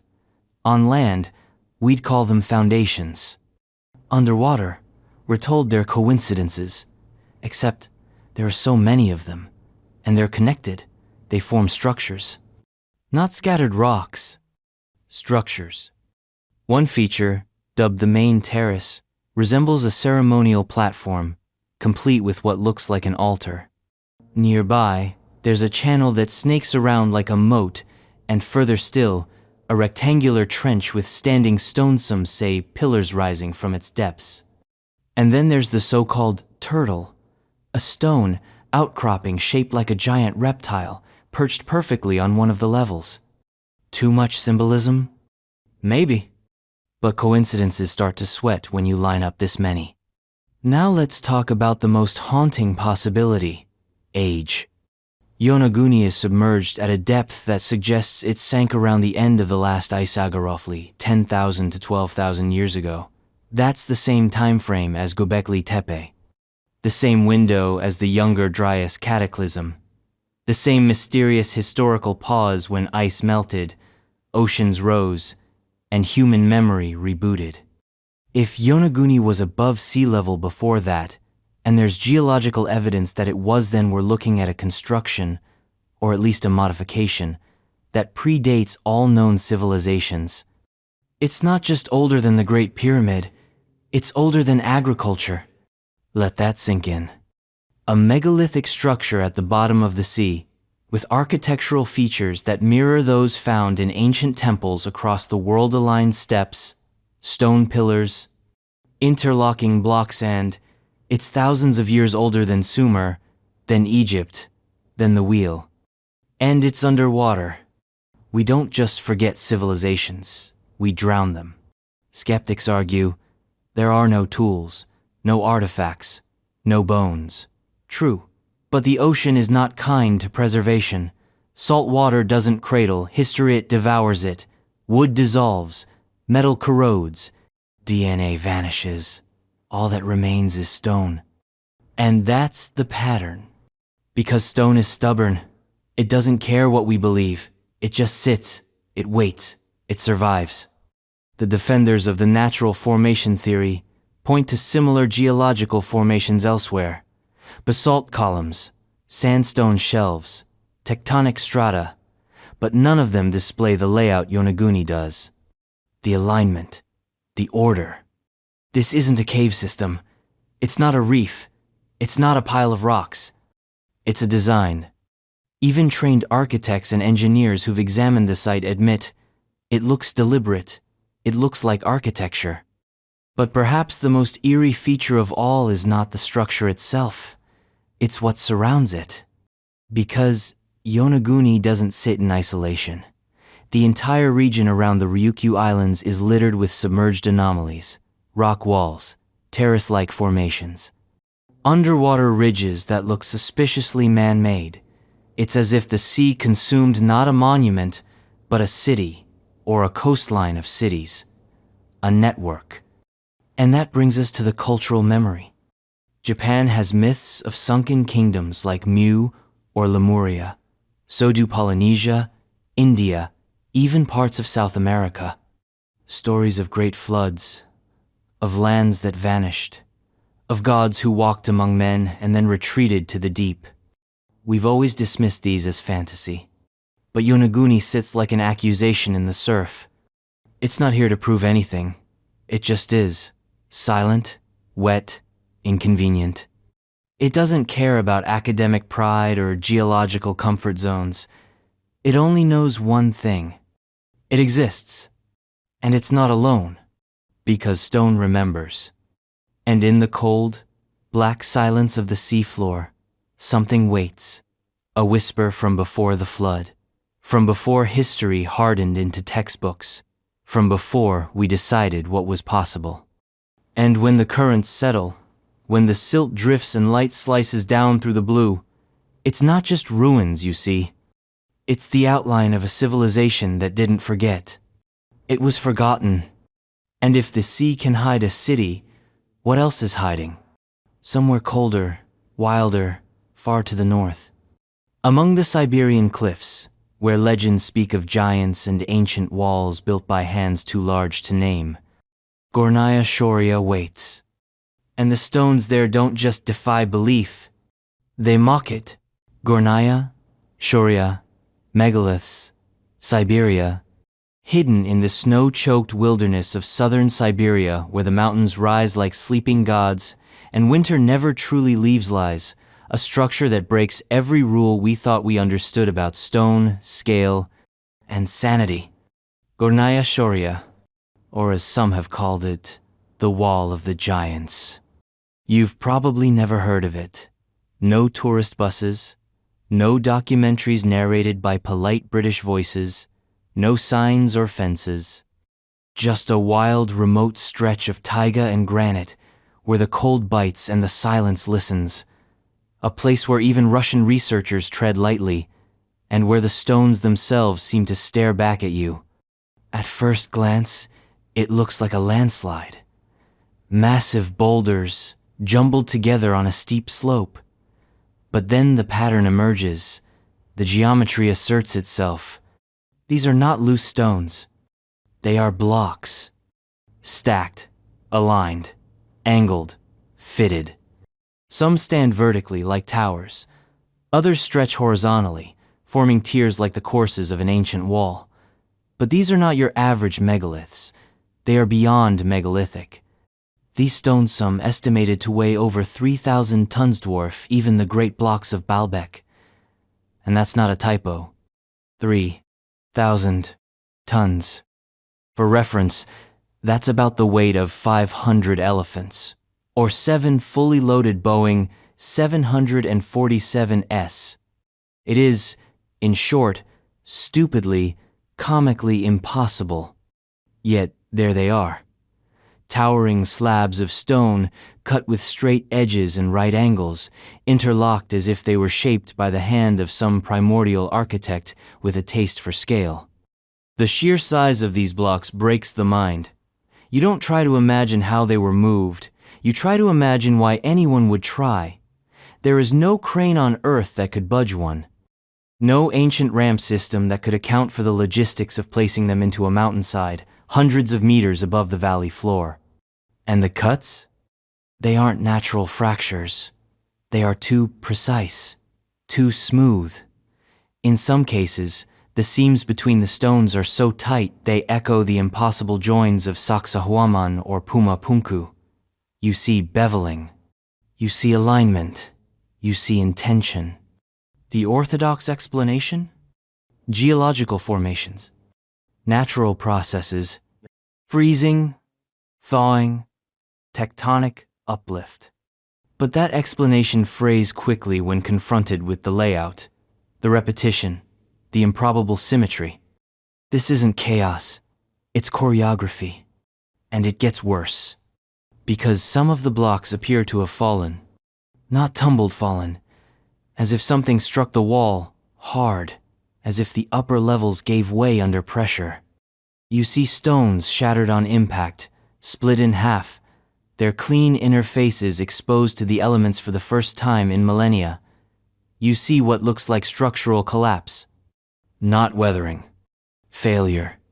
Which implies the impossible, that this structure, at one time, stood whole, complete, and functioning. That it was built, not born. And that means someone built it. Someone who could quarry, shape, and place multi-thousand-ton stones into formation. Someone who did this at a time when Siberia was considered a prehistoric wasteland, peopled by nomadic tribes with stone tools and fireside myths. No written records, no architectural tradition, no metal, no wheels, no science, just granite and frostbite. So who? That question lingers like breath in cold air, and it brings with it all the uncomfortable possibilities. Was there an earlier epoch of humanity, a lost civilization that reached technological heights not in the warmth of the Fertile Crescent, but in the frozen, unforgiving vastness of Siberia? What kind of culture builds on this scale? For what? A fortress? A city? A temple? Or something stranger, something not meant to house humans, but to channel energy, store knowledge, serve as a gateway? There's a chilling hypothesis that the Gornaya Shorya megaliths were not meant for us, that they belonged to a race of beings, human or otherwise, who were not just taller, but larger. The stones are not just massive in weight, they're massive in proportion. You could walk beneath some of the horizontal slabs without ducking. The scale feels wrong, inhuman. And that's where myth begins to bubble up through the cracks. The locals speak of giants, not metaphorical giants, giants. Beings who lived before the floods, before the ice, before the amnesia of our species set in. They tell of a time when the earth was ruled by larger men, taller than trees, stronger than storms. Creatures who could lift what we cannot imagine moving, who carved stone with a glance, who built with mountains the way we stack bricks. It sounds like fantasy until you look at the wall and realize maybe it wasn't meant for us to find. Because Gornaya Shorya isn't easy to access, there are no paved roads. The nearest settlements are remote logging towns. Most people don't know it exists. The first real photos only emerged in the 1990s, taken by Russian researcher Georgy Sidorov and a handful of mountaineers. Since then, interest has flickered, sputtered, and mostly been ignored. Why? Because it doesn't fit. It doesn't fit the narrative. It doesn't conform to the idea that humanity evolved in a neat line from caves to cities, from sticks to smartphones. It is a rupture, a heresy, a fossilized accusation against the arrogance of our timeline. And what's worse, there's no explanation for why it's there. It's not near a known trade route. It's not part of any known culture. It just exists, like a bookmark left in the wrong chapter. So, what does it mean? Maybe it means that history is not a ladder, but a spiral. That civilizations rise and fall like tides. That what we call progress is only one flavor of memory. Or maybe it means that something else came before us. Something that understood stone. Not just how to cut it, but how to speak with it. How to record.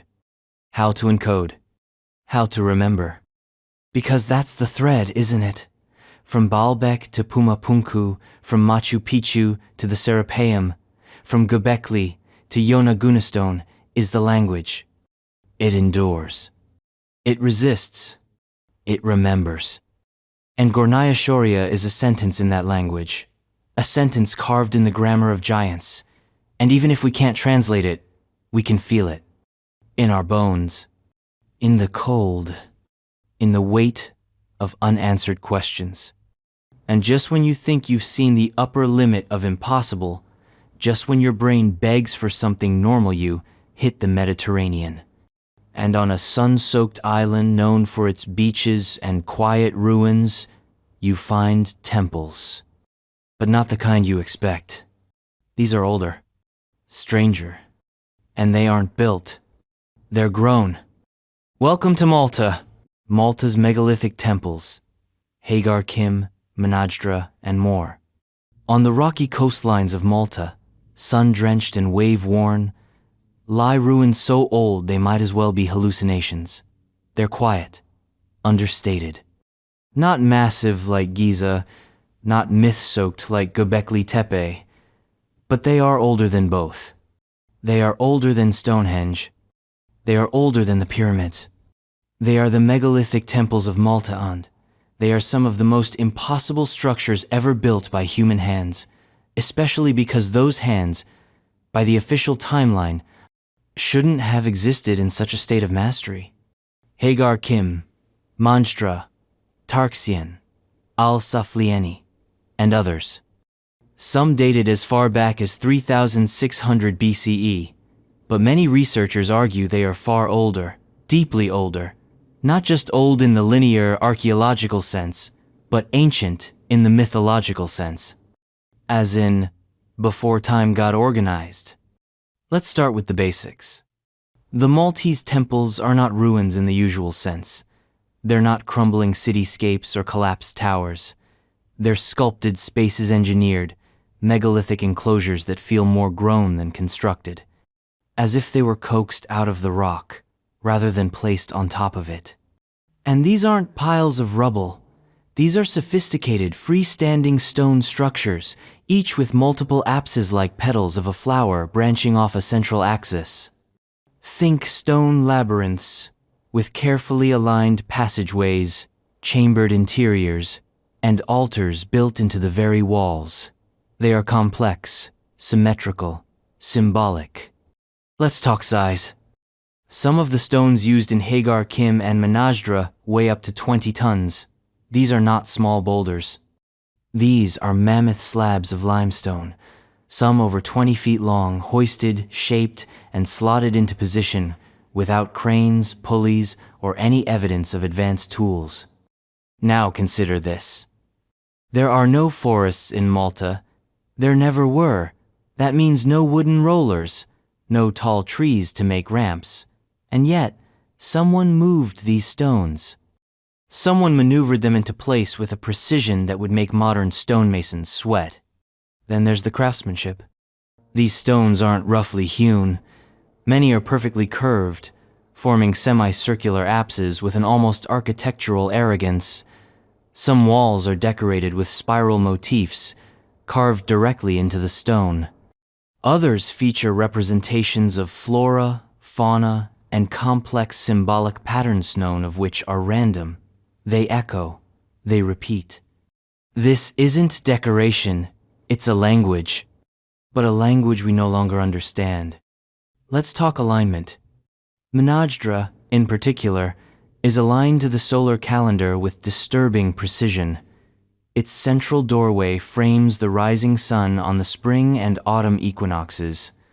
On the solstices, light strikes stone slabs in precise, pre-planned ways. It's not rough astronomy. It's not close enough. It's engineered light play, thousands of years before modern telescopes or ephemerides. This suggests not only an understanding of solar cycles, but an intimate relationship with the movement of the heavens. These builders weren't just farmers, they were cosmic architects. And yet, who were they? Here's where things get foggy. Because the people who built these temples left nothing else behind.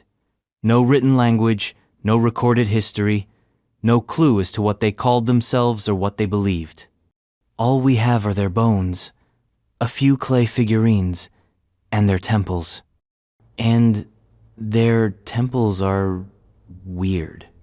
Some of the spaces are far too small to be communal, not enough room for big gatherings, but too precise, too ritualistically arranged to be personal. There are narrow passages leading to secluded chambers, low doorways, massive stones that seem placed not for structural function, but for symbolic significance. In Hagar Kim, one of the stones has a hole drilled through it perfectly circular, about the size of a fist. On the solstices, light passes through that hole and lands on a specific altar. Exactly. Every year. Without fail. Why? Because these people weren't building shelters. They were building calendars. Portals. Instruments. Now look at the ground around them. There are cart ruts deep, parallel grooves carved into the limestone bedrock of Malta.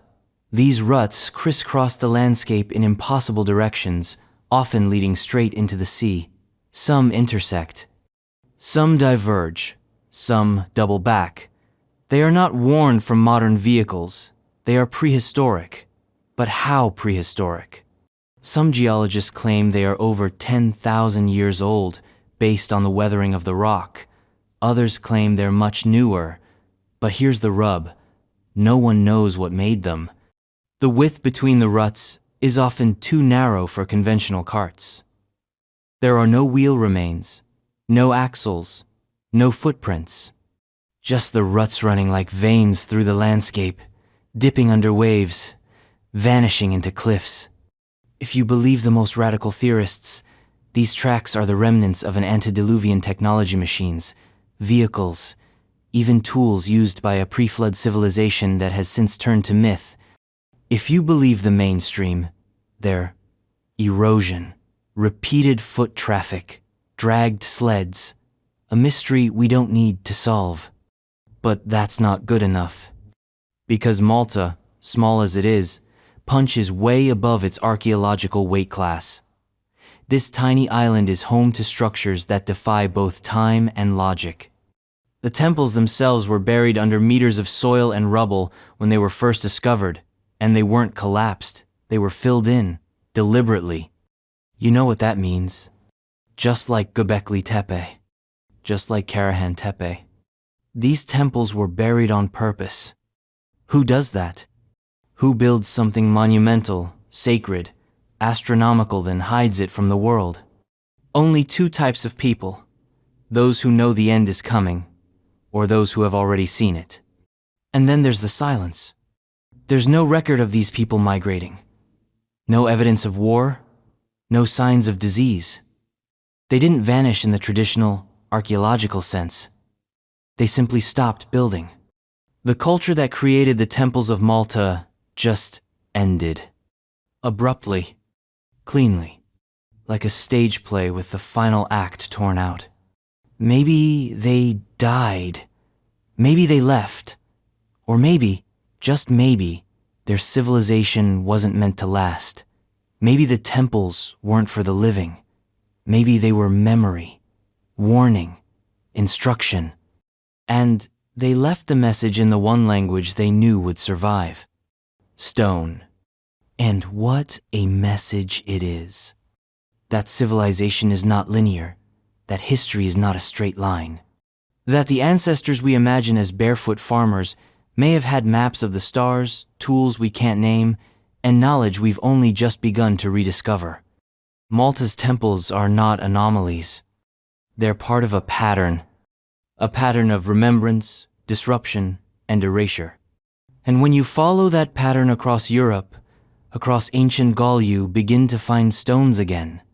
Not walls, not temples, lines, thousands of them, aligned, standing, and silent. Welcome to Carnac, Carnac stones, France. The wind whips in from the Atlantic, rough and salty, brushing across a sleepy corner of Brittany, France. The land undulates heralding hills, fields of wildflowers, sleepy villages that seem unchanged since the Middle Ages. But wander just a little out of town, and you'll find something that doesn't belong. Something that looks like the gods spilled their dominoes. Stones, thousands of them, stretching across more than 4 kilometers, standing upright, in rows, not scattered, not random, aligned. This is Carnac, and it is not just one of the largest prehistoric sites in the world, it is one of the most baffling. We're talking about over 3,000 individual megaliths, over 20 feet tall, some no more than waist-high, stretching across the French countryside like the fossilized ribs of a forgotten machine.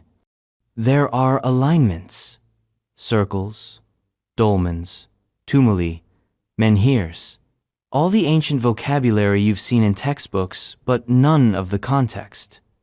Because Carnac isn't a monument, it's a message. One we haven't cracked. Let's talk numbers. The stones were placed between roughly 4,500 and 3,300 BCE, according to carbon dating of nearby materials. That makes them older than the pyramids, older than Stonehenge. Not as old as Gobekli Tepe, but Gobekli Tepe was buried for a reason. Carnac, it was left in the open, as if it wanted to be seen, as if it needed to be seen. And it has been, by archaeologists, by mystics, by military engineers, masons, farmers, and, lately, drone pilots, who've begun to realize that Carnac's stones aren't just arranged in lines. They're arranged in patterns. Mathematical, geometric, celestial. Start with the alignments. The stones aren't just in rows, they're in perfect rows. Parallel, equidistant, stretching across the terrain with a stubborn refusal to be chaotic. In some areas, the stones gradually increase in size, starting with small markers at one end and rising like a crescendo toward massive, towering slabs. It's a rhythm, a progression, almost musical. Then there's the orientation. Many rows are aligned on a northeast-southwest axis. Some align with sunrise and sunset on solstices. Others point toward constellations, lunar cycles, the Pleiades. There's debate, of course, because everything ancient and astronomical is drowned in debate. But the numbers line up too often for coincidence. And here's the kicker. Some researchers believe that Carnac was a megalithic observatory, not just for one celestial body, but for many. A calculator in stone, a calendar. A system for tracking solstices, equinoxes, eclipses, and planetary conjunctions. And if that's true, then the people who built it weren't primitive farmers. They were astronomers, engineers, geomancers. But hold on, how? How do you move a 10-ton slab of granite without wheels, without cranes, without steel? Some of the stones were quarried kilometers away, dragged across uneven terrain, stood upright without pulleys, balanced, aligned, multiplied thousands of times. For what? For gods? For rituals? For the stars? It doesn't add up, because building a single dolmen or stone circle can be chalked up to culture, religion, but building thousands of stones in organized grids requires something else. It requires infrastructure, and there's no trace of it. No city, no temples, no permanent dwellings, just fields and stone, as if the builders came, built, and vanished like megalithic monks leaving behind sacred geometry for the soil to remember. Let's talk about the types. Carnac isn't just rows. It includes Menhirs.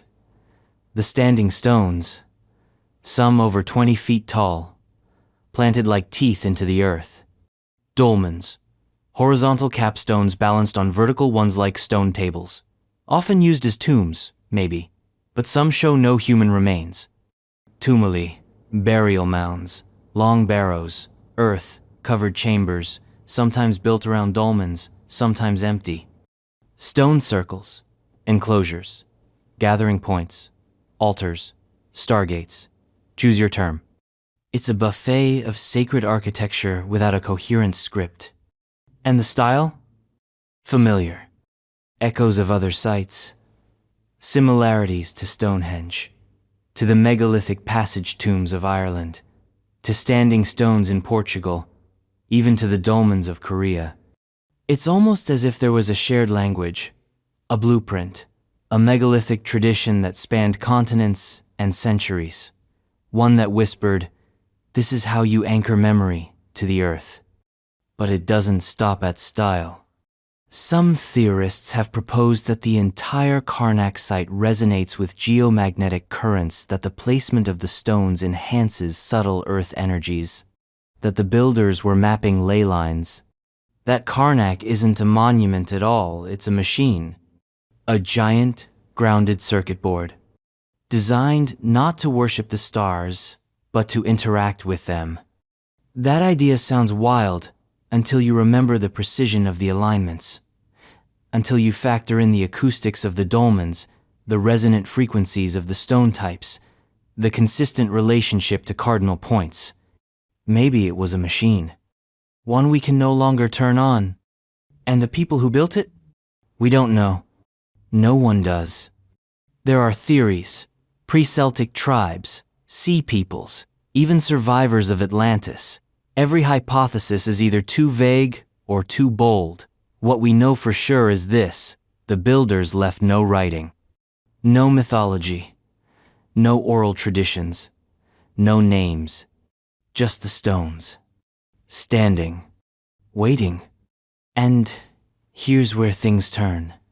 Because Carnac feels different from the other sites, less vertical, less monumental, but more expansive, as if it wasn't meant to impress from a single vantage point, but to unfold as you move through it.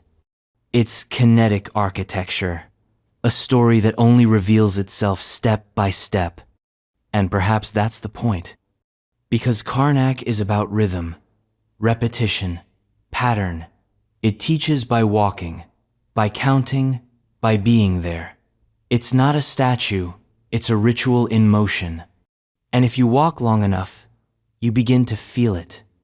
The tempo, the pulse, like a forgotten metronome ticking out a message in granite. 1, 2, 3, 4. 1, 2, 3, 4. Over and over, until your feet and the earth start speaking the same language. It's not myth, it's memory. And Carnac remembers something we've forgotten. Something big, something precise, something deliberate. And just when you think you finally touched the mystery, it slips away. Because the rows end, the stones stop, the fields open, and the sky begins to feel heavy again. But the pattern doesn't vanish. It moves across the channel, to an island, to a circle, to the most iconic stone structure in the world, Stonehenge. Stonehenge, England. On the windswept plains of Salisbury, where sheep graze as if history were nothing more than grass, there stands a monument, stoic, gray, ringed by myths older than memory. Everyone knows it. Every textbook shows it.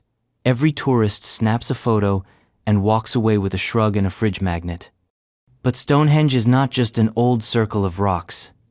It is the echo of something much, much older. A riddle chiseled into time, a surgical incision into the bedrock of human origin. And it begins not with the stones you see, but with the ones that came before. Because Stonehenge isn't one monument, it's many, layered, evolving, like a civilization trying to remember what it once knew. Let's unpack this. The current stones circle the famous trilithons, the iconic uprights with their lintels locked, like Jawswas erected around 2500 BCE. But the site itself goes back another 500 to 1000 years. Maybe more. Long before the stones, there were post holes, ditches, wooden markers, earthworks. A blueprint scratched into soil long before it was carved into stone. And what a blueprint! Stonehenge isn't a messy circle. It's not a random arrangement. It's geometry on a grand scale. The circle is near perfect. The stones are shaped, not just placed. The spacing between them is deliberate. The sarsens, those enormous sandstone blocks, were hauled from Marlborough Downs, 25 kilometers away. But the bluestones? They came from Wales, over 150 miles away. Let's repeat that. 150 miles. Across rivers, hills, and valleys. With no wheels, no cranes, no paved roads. Just raw stonesome, weighing up to 4 tons dragged, floated, or rolled across prehistoric Britain. For what? To form a circle? To impress the neighbors? Number. To align with the sky. Because Stonehenge isn't just a circle. It's a clock, a calendar, a telescope made of granite and dirt. On the summer solstice, the rising sun aligns perfectly with the Heelstonian unassuming outlier that marks the boundary between Earth and cosmos. Stand in the center of the circle on that morning, and you will see the sun rise through the precise corridor formed by the tallest stones. That's not guesswork. That's engineering. The builders weren't just stacking rocks. They were measuring time. And not just solar time. Lunar cycles are encoded here too. The positions of certain stones track the moon's 18.6-year cycle. That's the kind of data you only get through long-term observation generations of skywatchers, recording, predicting, building. But here's the twist. We don't know who they were. The culture that built Stonehenge left no writing. No names, no clear myths. All we have are bones, tools, and the stones themselves. And the stones are saying things we're still not smart enough to decode. Let's talk about the architecture. The trilithons, the iconic horseshoe of paired uprights and lintels, are not just impressive because they're big. They're impressive because they're locked. The lintels aren't balanced. They're joined using mortise and tenon joints, like oversized Lego. The curvature of the circle is so precise that each lintel is uniquely carved to maintain the arc. This is not amateur hour. This is stonecraft on a level we can barely imitate with modern tools. And yet, we're told this was built by Neolithic people with antler picks, wooden sledges, and a lot of spare time. Sure. And maybe the Mona Lisa was painted with finger paints by a blind man during a blackout. Because the deeper you go into the planning, the harder it becomes to believe this was a first attempt. Stonehenge isn't the work of a civilization learning. It's the work of a civilization remembering. There are more layers. Beyond the circle lie the Kersusa massive linear earthwork over a mile long, and the avenue, a ceremonial road aligned with the solstice sunrise. Then there are the barrows, burial mounds that litter the surrounding countryside, some containing elite individuals with grave goods from across Europe. This wasn't just a monument. It was a necropolis, a ritual hub, a node in a network. And it might not have been alone. Archaeologists have found other stone circles across Britain, Ireland, Scotland, Wales, many of them with similar solar and lunar alignments, similar construction techniques, some even older, like the Ring of Brodgar, like Avebury. It's almost as if the entire island was once a map, a star chart, a memory palace made of stone, a civilization expressing itself not through empire, but through architecture as language. But what were they saying? That's the part we lost. Some say the circles were built for the dead. Others say they were places of healing. Some whisper of acoustic properties standing in the middle. Sound behaves strangely. Resonance, vibrations, frequencies we don't fully understand. There's evidence of gatherings, massive feasts, animal bones from every corner of the island, ceramics, tools. People came here, from far away, not just to build, but to celebrate, to mourn, to mark time, and maybe more. Maybe the site was a transmitter, a receiver, a signal tower, not for messages, but for meaning. Because here's the thing. No one builds something this big for nothing. You don't drag stones across entire countries to make a pretty circle. You do it because something demands it. A vision, a voice, a memory. And maybe, just maybe, it wasn't their vision. Maybe the builders of Stonehenge were inheritors, like the Inca with Sacsahuaman, like the Romans at Baalbek, like the Tiwanaku at Puma Punku. Maybe they found the site, felt the energy, saw the alignments, and built atop the bones of something older. Because underneath the current stones are older ones, timber posts, circular ditches, sacred geometry burned into soil. This place has layer sand. They go back further than we're comfortable admitting. So who started it? We don't know. And that's the point. Stonehenge isn't just a monument. It's a wound. A place where time itself buckled, where history bleeds backward, where the deeper we dig, the less we understand. And just when you think it's safe to close the book, when you think the fog of prehistory can't get any thicker, you remember something. There are stories, myths, of a lost continent, of a drowned world, of a civilization so advanced it became legend, of Atlantis. Not just a city, but a civilization that makes all these ruins make sense. And the story doesn't begin in stone. It begins with a philosopher. And a warning. Atlantis, Plato's account. It begins with Plato. Not with stone, not with ruins, not with some sunken city plucked from the sea like a soggy conspiracy. No, Atlantis, the mother of all lost worlds, begins in a library, in Athens. In the mind of a man who, by all accounts, had no intention of creating a myth. Plato, the philosopher, the thinker, the guy who gave us the Republic, the allegory of the cave, the form she also gave us Atlantis. Not as a bedtime story, but as a footnote in his dialogues Timaeus and Critias, as a warning. According to Plato, Atlantis wasn't a fairy tale. It was history. A history given to him through a chain of transmission. Solon, the Athenian lawmaker, traveled to Egypt 150 years earlier. There, he met priests who told him the story of a great civilization that had existed 9,000 years before that moment.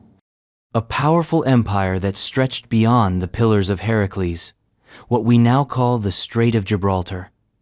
A land blessed with resources, technology, knowledge and arrogance. Atlantis. A continent. A naval power. A utopia turned hubris machine. And then, cataclysm, fire, earthquakes, floods, a single day and night of misfortune, swallowed by the sea, gone. So what are we looking at here? A parable? Or a memory? Plato was not a fantasy novelist. He wasn't into fiction for fiction's sake. His writings were laced with allegory, yes, but the tone of his Atlantis tale is pointed, specific, geographic. He names locations, details architecture, describes agricultural systems, engineering marvels, even the dimensions of canals and harbors. This wasn't vague mysticism, it was reporting. He talks of concentric ringsland and water, alternating, a central island surrounded by circular moats, connected by bridges. A grand capital city, with temples and palaces, and a god at its core, Poseidon. A temple to him, sheathed in precious metals, glimmering with orichalcuma lost alloy that no one's ever reproduced. The Atlanteans weren't primitive, They had irrigation. They had advanced metallurgy. They had ships, armies, vast networks of trade. And they had ambition. According to the tale, Atlantis tried to conquer the known world. Athens' prehistoric, legendary Athens stood alone in defiance, and won. And then, without warning, Atlantis was wiped out. Plato's point? Civilizations rise, civilizations fall, even the greatest. Now, here's the part that breaks history's back. Plato dates Atlantis' fall to 9,000 years before Solon's time. That puts it at around 11,600 years, Agorite at the end of the Younger Dryas. That same window where ice melted, sea levels rose, and global weather went insane. The same moment Gobekli Tepe was being built. The same moment the myth of the flood ripples out across every ancient culture on Earth. Coincidence? That's a lot of coincidence. Let's go wider. Ancient texts across the planet echo this pattern. In India, the Mahabharata speaks of flying machines, energy weapons, cities turned to ash in seconds. In Mesoamerica, the Popol Vuh speaks of multiple creations and destructions of man.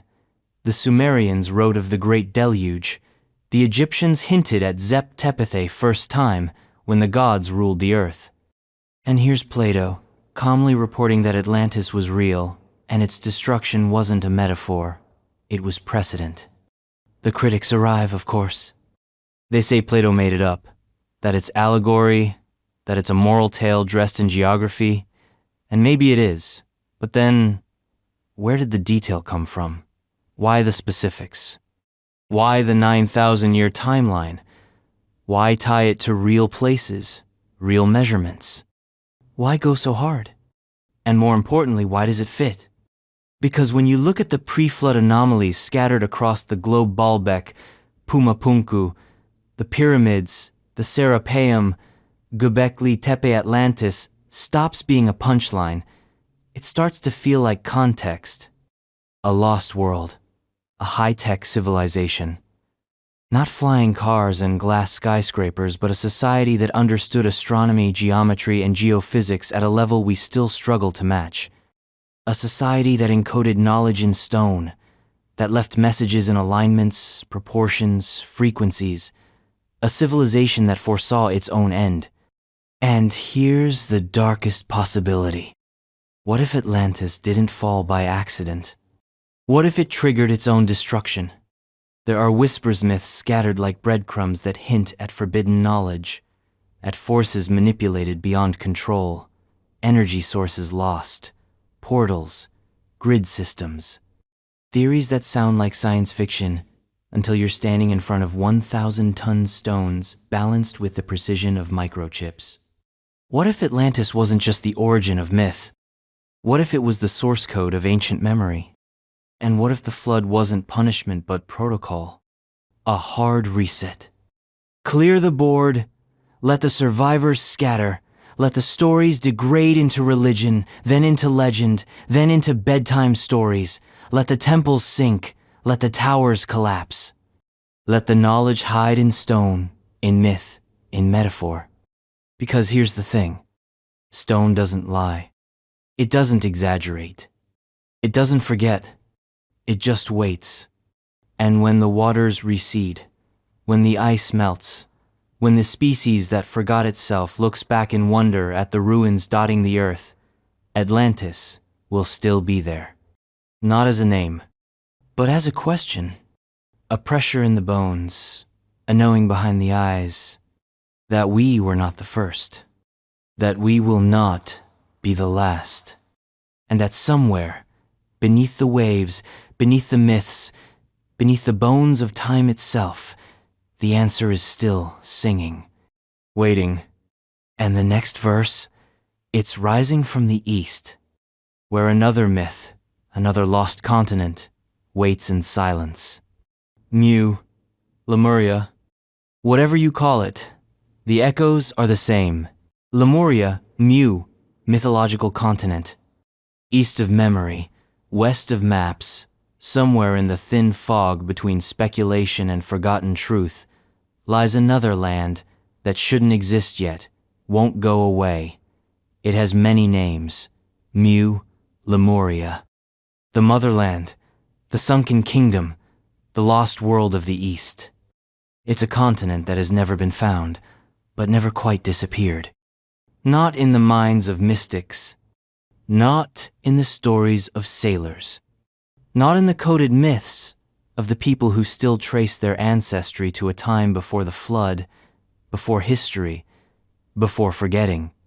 If Atlantis was the shattered crown of the West, Mu is the echo from the East. A civilization spoken of not in ruins, but in riddles.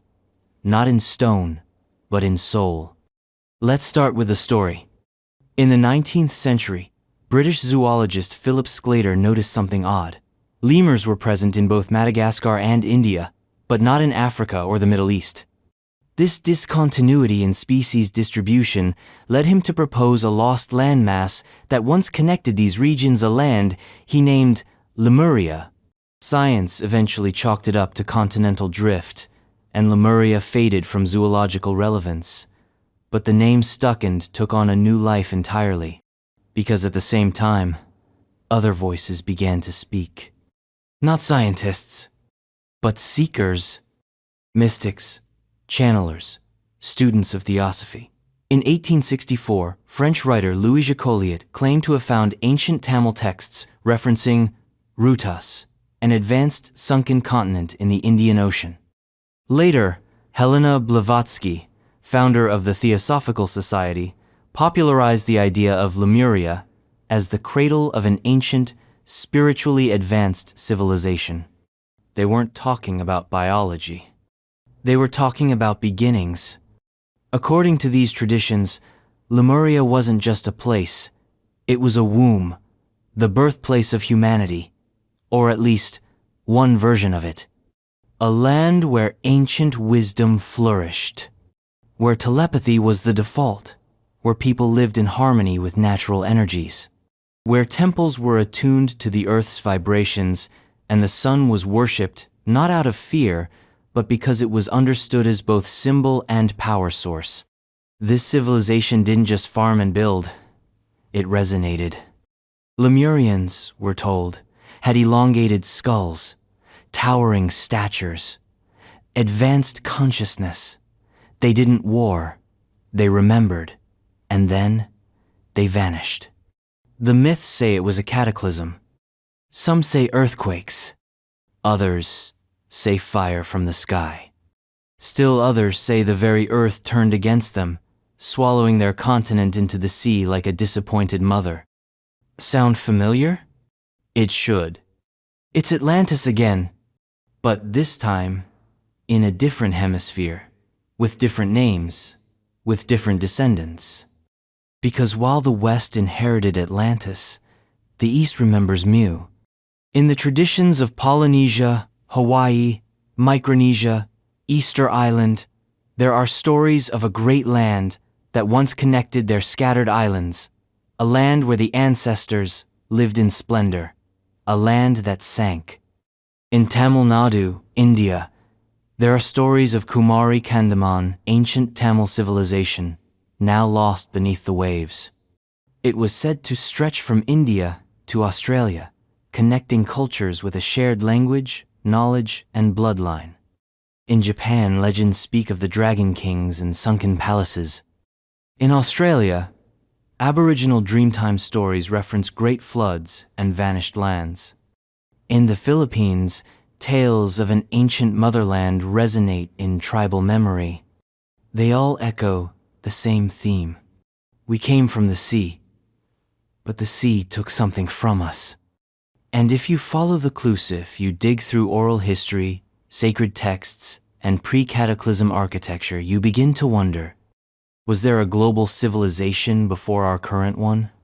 A vast, interconnected web of knowledge and culture, lost to time and water? A civilization that built not with steel and glass, but with stone, resonance, and memory? The skeptics scoff. They say there's no evidence. No landmass beneath the Indian Ocean matching the size of a continent. But then again, when the sea rises, land doesn't leave a calling card. It leaves myth. And myths, as we've seen, don't lie. They encode. The megalithic sites of Southeast Asia, Polynesia, and the Indian subcontinent speak a language all their own. At Nan Madol, on the Micronesian island of Pohnpei, thousands of basalt columns were arranged into a floating city. No one knows how or why. In Indonesia, Gunung Padang presents a pyramid-like structure, far older than accepted history allows, built atop a volcanic hill, layered with mysterious chambers and megalithic stones. On Easter Island, the Moai stand with backs to the sea, guarding a vanished memory. Their eyes, once inlaid with coral, staring not at the ocean but at the center of the island, as if protecting something hidden. And in the Indian Ocean itself, there are structures. Off the coast of India, submerged beneath the sea near Dwaraka, lie ruins that suggest artificial construction walls, steps, rectangular formations. Scholars debate their age. But if the sea covered them, it means one thing: they were there before the water came. And the water came fast. At the end of the last ice age, sea levels rose over 400 feet. Coastlines redrew themselves overnight in a geological scale. Entire landscapes vanished. Entire civilizations drowned. And all we have left are the fragments they left above the floodline. Stone. Story. Stars. Theosophists and modern mystics claim Lemuria was more spiritually evolved than Atlantis. That while Atlantis focused on external power technology, Conquest Mu focused inward, on consciousness, on balance. They say Lemuria fell not in fire, but in forgetting. Its knowledge scattered, not destroyed. Its temples buried, not broken. Which is why the myths persist. Because somewhere, in our collective unconscious, we remember, not specifics, not names, but themes. Flood, fall, flame, flight. A cycle of rising, building, burning, sinking. And always stone is left behind. Stone doesn't care who remembers. It doesn't ask for belief. It just waits for rediscovery. So, maybe Lemuria never existed as a continent. Maybe it was Neverland. Maybe it was a state, a frequency, a bandwidth of civilization operating on a different sing-alone we've forgotten how to receive. Or maybe it was very real. Maybe it connected Madagascar to India, to Polynesia, to Australia. Maybe it fell. And maybe the people didn't vanish. Maybe they scattered and seeded the earth with stories, structures, and signs. Signs we now call unexplained, out of place, pre-flood. But that aren't mysteries at all. They're memories. Encoded in myth. Etched in stone. Buried in time. Waiting for the world to remember what it lost before it loses everything again. And now, the trail doesn't just twist, it submerges. To a city. To a name whispered in ancient Sanskrit. A city once ruled by a god. A city built on the shore of the sea. And swallowed by it. Dwaraka. Dwaraka, off the coast of Gujarat, India. Submerged city. The sea doesn't give back what it takes. Except when it does. Off the western coast of India, where the Arabian Sea laps at the shorelines of Gujarat, fishermen have long spoken of strange things in the deep. Structures beneath the waves, stone steps, carved walls, paths that disappear into the blue. They've known.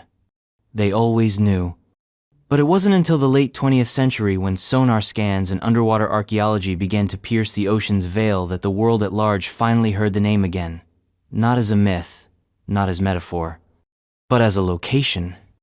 Dwaraka, the city of Krishna. A name straight out of the Mahabharata, India's great epic poema, city of splendor and power, ruled by a god king, described in rich detail, spoken of in songs, revered in scripture. A city said to have been built on the shore and beneath it, filled with palaces of gold, avenues of precious stone, and walls that glowed under the sun. And then, one day, the sea came for it. According to the Mahabharata, after Krishna's departure from the world, Dwaraka was swallowed by the ocean in a single night. Gone, just like that. Myth? Legend? Maybe. Until divers went into the Gulf of Combat and found stone. Carved, arranged, aligned. Not reefs, not random boulders, but roads, plazas, walls. A city, or at least the skeleton of one. Archaeologists found sandstone blocks laid in straight lines, steps cut into the bedrock, lintel-style stonework, even possible remnants of dwellings or temples. Artifacts followed ceramic shards, fossilized wood, a piece of a tooth, tool saw dated, controversially, to around 7,500 BCE. Let's pause on that number. That puts Dwaraka, if accurate, nearly 9,500 years ago, before the Indus Valley Civilization, before Mesopotamia, before Egypt. That places Dwaraka in the same impossible tier as Gobekli Tepe and other pre-flood anomalies. A city of complexity, submerged for millennia. A city that wasn't supposed to exist. Mainstream archaeology met these findings with skepticism, of course. Contamination, misidentification, natural formations, the usual defenses. Because if Dwaraka is that old deef, the story of a city swallowed by the sea is not just mythology, but memory, then everything shifts. Everything. Because the Mahabharata doesn't just describe Dwaraka's fall. It describes its life, its technology, its layout, its politics, its wars. And those wars weren't small. They involved flying machines, weapons of unimaginable force. Descriptions that read, disturbingly, like accounts of nuclear blasts, shockwaves, and radiation. Entire cities turned to ash. The skies darkened. The rivers boiled. We're told this is poetic license, divine imagination. But what if it's not? What if Dwaraka's destruction wasn't just a flood? What if it was retribution? Let's go deeper. The Mahabharata describes Dwaraka as a city that Krishna himself built, a divine architect, shaping the land. It was fortified, circular, designed with geometry and symbolism. It had palaces, public squares, temples, and civic infrastructure. It was not a fantasy, it was planned. And it bore the hallmarks of something we've seen before. Advanced pre-flood architecture, sacred geometry, astrological alignment. Everything from Baalbek to Sacsahuaman to Malta echoes in Dwaraka's description.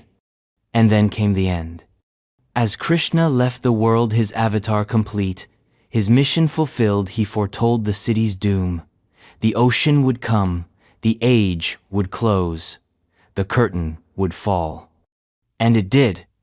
Not gradually, not by erosion or migration, but catastrophically. The sea swallowed Dwaraka in a night. Just like Atlantis.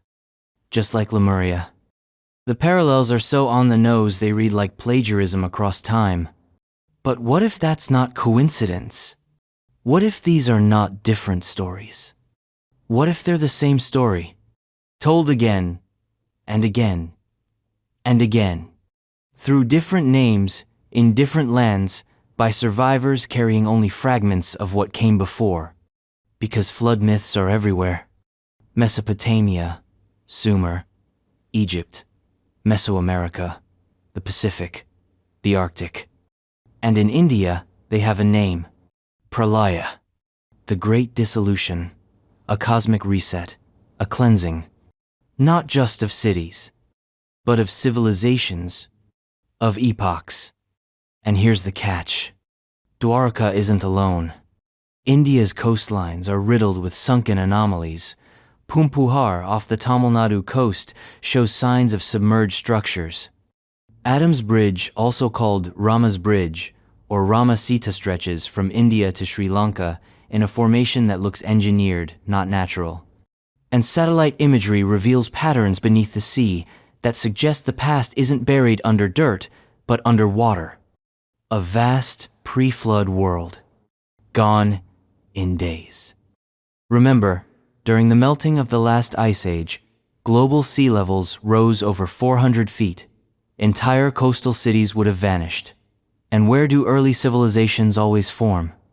Near the water, near rivers, near coastlines, near what are now continental shelves, submerged and silent.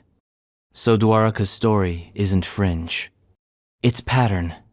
And that pattern keeps repeating. Great city, high civilization, catastrophic flood, and only stone left behind. Only myth, only memory. And yet, not quite.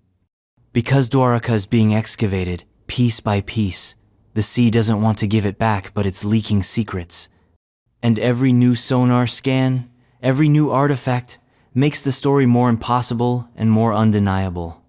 Maybe Krishna wasn't a god in the way we define it. Maybe he was a king, a scientist, a sage, a remnant of a lost world, trying to preserve what could not be saved, trying to shepherd a civilization through a collapse too big to stop. And Dwaraka? Maybe it wasn't his kingdom. Maybe it was his ark. A last outpost. A final memory. A temple to a time before time. Now it sits underwater, not destroyed, just hidden. And if it ever fully surfaces, if its secrets are ever shouted instead of whispered, the textbooks will need fireproofing. Because Dwaraka isn't just a city, it's a crack in the dam. And what's behind it? An entire world we left behind. And just a few hundred kilometers away, straddling two nations and even more layers of legend, lies another impossible structure. Not beneath the sea, but in the sea. A bridge. A causeway. Or something else entirely. Adam's Bridge. Rama Setu. And it refuses to be explained. Adam's Bridge, Rama Setu, India to Sri Lanka. There's a line in the sea. You can see it from space. It cuts across the Gulf of Mannar, a near straight stretch between the southern tip of India and the northwestern coast of Sri Lanka.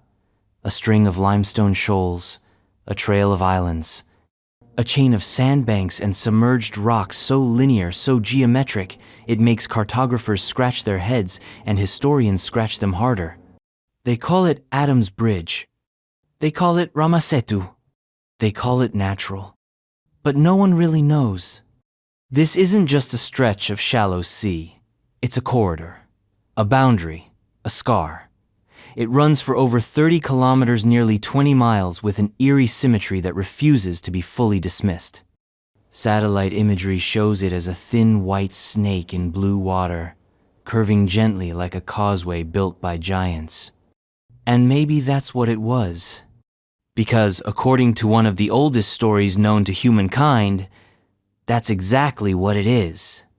The Ramayana, India's epic poem, older than history, deeper than myth, tells of Lord Rama, an incarnation of Vishnu, and his quest to rescue his wife Sita from the demon king Ravana, who had taken her to Lanka. But the way was blocked. There was an ocean between them. So Rama did what no mortal could do, built a bridge. Not alone. He commanded an army of Vanarasofan, translated as monkey men, but potentially something far older, stranger, and more advanced than zoologically possible. These weren't chimps with chisels. These were engineers. And what they built was Rama Setu, a bridge of stone and earth, stretching from the Indian mainland to Lanka, completed in days, capable of supporting an army. A miracle. A myth. Except it's still there. Still visible. Still refusing to be just a story. And that's where the ground starts to shake. Because Adam's Bridge isn't just a curiosity, it's a tectonic crack in the narrative. It forces a question so uncomfortable, it's usually laughed away. What if the Ramayana is not myth? What if it's memory? Let's go into the structure. The bridge is composed of a series of shoals and sandbanks lying on a submerged ridge. Geological studies have shown the material sandstone, coral, packed sediment rest on a foundation that appears artificially linear. Some sections are raised above sea level, others dip just below, but the alignment remains. Geologists say it's a natural formation, a series of barrier islands formed by tidal action, sediment drift, and long-term wave activity. But natural formations aren't this straight. They don't maintain a 20-mile alignment across shifting currents and centuries of erosion. They don't hold their breath underwater while stories ripple across 2,000 years of literature. Here's the thing. The Ramayana describes the bridge with geographic precision. It names the stretch of water. It outlines the strategy. It even says the bridge was built using floating stones inscribed with Rama's name, said to defy gravity by divine will. That's poetic. But here's what's not. In certain parts of the region, there are buoyant stones. Pumice, yes. Volcanic, rare. But they exist. And they're found in a place that, geologically, shouldn't have much volcanic activity. Yet stones that float do wash ashore. Fishermen tell stories. Locals keep them in shrines. They say the stones are sacred. And the science says they shouldn't be here. Which leaves you wondering, is it coincidence? A freak occurrence? Or are these the fossilized fingerprints of a story that used to be true? Let's go bigger. If Rama Setu is artificial or even partially engineered, then we're staring at the oldest known bridge on Earth. Possibly 7,000 years old, maybe older, long before known Indian civilization. Before the Vedas, before the Harappans, before writing. And it's not just engineering, it's logistics. Building a 20-mile bridge across the sea requires planning, resource management, workforce coordination, and architectural knowledge. Even if it was just packed sand and bouldersit, still requires scale. Will, vision, which means someone had all of that. Someone pre-Diluvian, someone not part of the accepted narrative. And maybe it wasn't just humans. Because the Ramayana doesn't describe a normal world. It speaks of Vimanas flying machines, of weapons that glow, that blind, that echo with thunder, of cities in the clouds, of time moving differently depending on the path you take. These aren't metaphors. They're descriptions. Descriptions that read like fragmented memories of a technological civilization that fell into myth because nothing else could hold it. And the last piece left behind? A bridge. Still standing. Still seen. Still measured. Even NASA acknowledged the feature in satellite images, though it cautiously labeled it a natural formation. Not because they proved it, but because admitting otherwise would crack the very scaffolding of accepted history. And it goes deeper. According to Indian scripture, the bridge was passable on foot until a few thousand years ago. Historical records from medieval Islamic explorers note a raised land path connecting India to Lanka.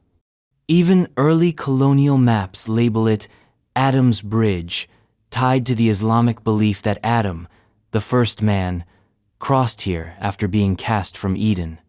So, now we have Hindu, Islamic, and even Judeo-Christian traditions aligning on one geographical anomaly. Everyone remembers the bridge. And no one can agree why it's there. Coincidence? Sure, if your tolerance for coincidence is astronomical. But the real horror isn't that the bridge exists. It's what it implies. That humans are something like humans are building massive continent-connecting projects when we were supposedly still chasing mammoths with spears. That ancient civilizations weren't isolated pockets of primitive life. They were connected. They had maps, trade routes, Migration paths. Knowledge. And when the sea rose, when the flood came, they didn't vanish. They sank. Their cities, their roads, their bridges, buried. Like Dwaraka, like Atlantis, like Lemuria. Rama Setu is not the only bridge in stone. It's the last visible piece of a world that once was. A world that wasn't supposed to happen. A world we can't explain, so we call it myth. But the stone doesn't care. The stone remains. And when you step back, when you zoom out, you realize we've been looking at the ruins. Now it's time to look at the roots. Because in the deserts of the Middle East, far from the ocean's edge, lies the first city. Not a village, not a camp. A city older than the Bible, older than memory. And the ancients said this was where kingship descended from the heavens. Eridu. Eridu Ziggurat, ancient Mesopotamia. Beneath the modern dust of southern Iraq, beyond the beaten path of textbook timelines, sits a ghost. A ruin older than ruin. A city older than cities. Eridu. To most, it's a forgotten Nemea footnote in the archaeological dig sites of Sumer. But in ancient cuneiform records, Eridu wasn't just a place, it was the first place, the cradle of kings, the mother of cities, the beginning. And that makes it dangerous. Because if Eridu was truly the first city, as claimed by the Sumerian king list in history as we know it, didn't begin in Mesopotamia. It began in prehistory. The king list doesn't hedge its bets. It opens with a phrase that should make every historian sit bolt upright. When kingship descended from heaven, it was in Eridu. Not evolved, not born, not discovered. Descended. A gift. A transmission. A handoff. And the first king of Eridu? Alulim. Said to have reigned for 28,800 years. You heard that right. Not 28. Not 280. 28,800. A number so absurd, it loops back around to terrifying.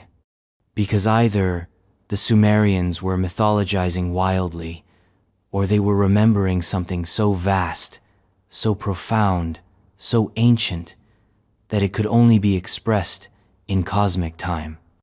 Eridu wasn't just a city. It was the Sumerian Eden. Literally. The name Eridu means home far away or remote dwelling. It was located where the Tigris and Euphrates meet near the Persian Gulf, a region that, before the sea levels rose, may have been home to far more than mud brick temples and reed huts. And at its heart stood a ziggurat, one of the earliest ever built. Not the towering marvels of Babylon or Ur. Eridu's ziggurat was smaller, more primitive. But that's the point. It was the prototype, the first sacred mound, the original mountain of man. The ziggurat of Eridu was dedicated to Enki, god of water, wisdom, and creation. Enki, who dwelled in the Abzu, the subterranean freshwater realm. Enki, who shaped humanity from clay. Enki, who is both trickster and teacher. Enki, who always lived beneath. This isn't just mythology, it's architecture. Because the ziggurat wasn't just a temple, it was a cosmic diagram, a bridge between heaven and earth, a man-made mountain mimicking the primeval mound that rose from the chaos of creation, a place where gods and mortals could meet. In other words, it was a memory palace, a three-dimensional myth, a stone-built story told not with words, but with scale. And here's where it gets insane. Some researchers believe Eridu may have been founded as early as 5,400 BCE. Others push it further, much further. They argue that Eridu sits atop older, hidden layers, buried architecture, pre-flood strata, submerged history. You see, in Sumerian lore, there were cities before the flood.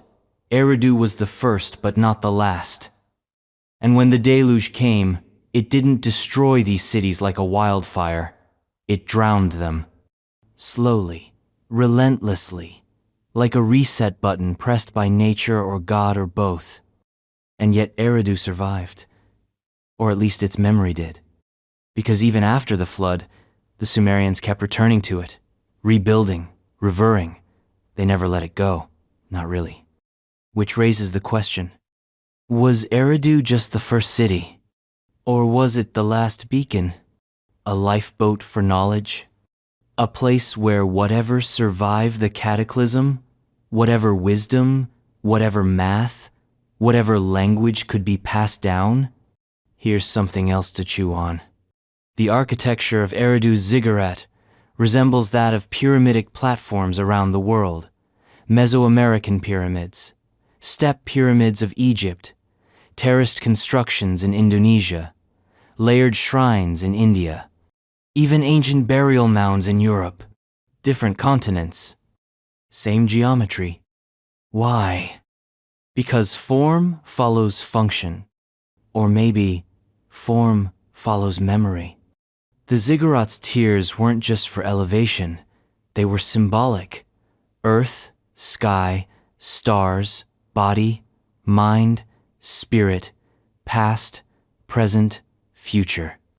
And Eridu's temple was always at the top, the house of Enki, the well of wisdom. And what's wisdom without a fall? Because Eridu didn't last. Eventually, it was abandoned, left to crumble, swallowed by sand, forgotten. Until archaeologists in the 20th century dug it up again. They found a tell, a mound, mud brick structures, pottery, tools, foundations of temples stacked on older temples, each one built atop the ruins of the last. A palimpsest? But they didn't find what matters most, the truth, because truth doesn't fossilize. It haunts. And Eridu haunts the history of civilization like a ghost ship drifting through time. Because if the king list is even half right, then everything we think we know about the dawn of man is off by thousands of years. If kingship descended, it means civilization didn't evolve from agriculture. It was interrupted, wiped clean, rebooted, and then resumed. In Eridu, in Sumer, in the ziggurat, built for a god who lived under the waters. A god who may have once ruled a world that no longer exists. And maybe, just maybe, Eridu was his lighthouse. The place where survivors washed ashore. The place where memory grew legs. The place where myth became method. So no, the ziggurat of Eridu is not a ruin. It's a record. One that refuses to burn. One that whispers of civilizations deeper than dirt. And as you stand among the dust and broken brick, under a sun that hasn't changed in 10,000 years, the thought strikes you, this isn't the beginning. This is what survived the end. And what lies beyond? A land where memory was not preserved in clay tablets or step temples, but in the stones themselves. Unwritten, untranslated, unexplained. Great Zimbabwe. Great Zimbabwe. It rises unexpectedly. No pyramidal majesty, no towering ziggurat silhouette. Just dry stone wall stall, thick, curved curling through the golden savanna of southern Africa, like the ribs of some ancient beast sleeping under the sun.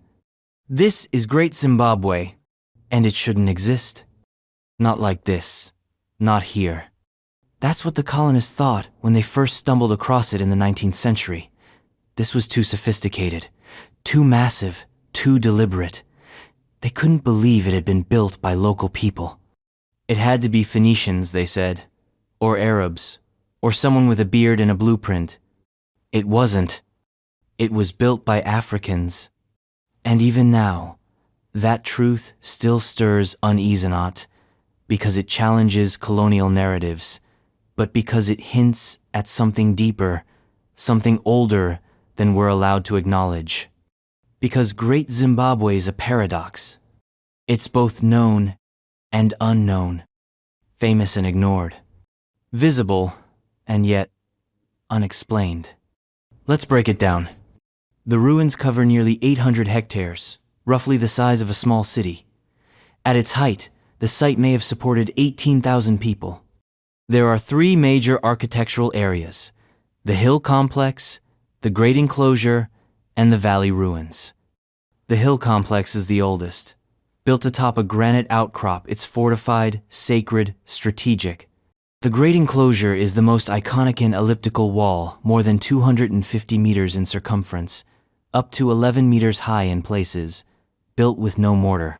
Just carefully shaped granite blocks, stacked in interlocking harmony, dry-fitted, like puzzle pieces made by a stonemason god.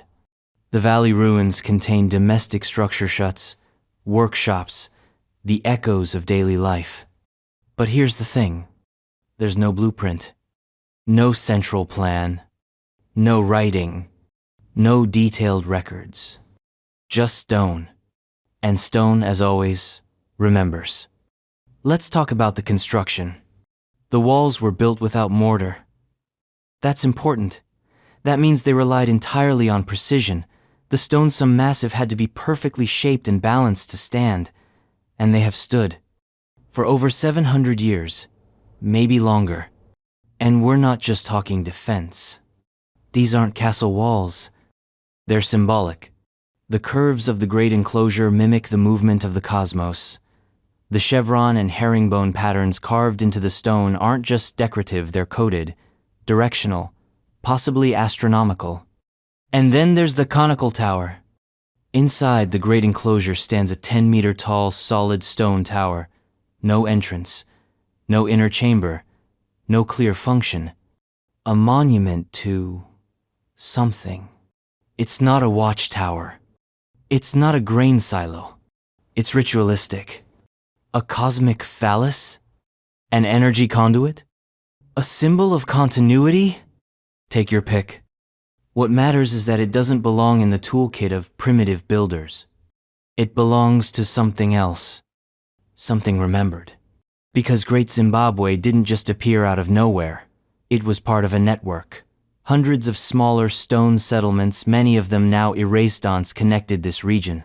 Trade routes spanned from the interior to the Indian Ocean coast. And the trade wasn't sticks and beads.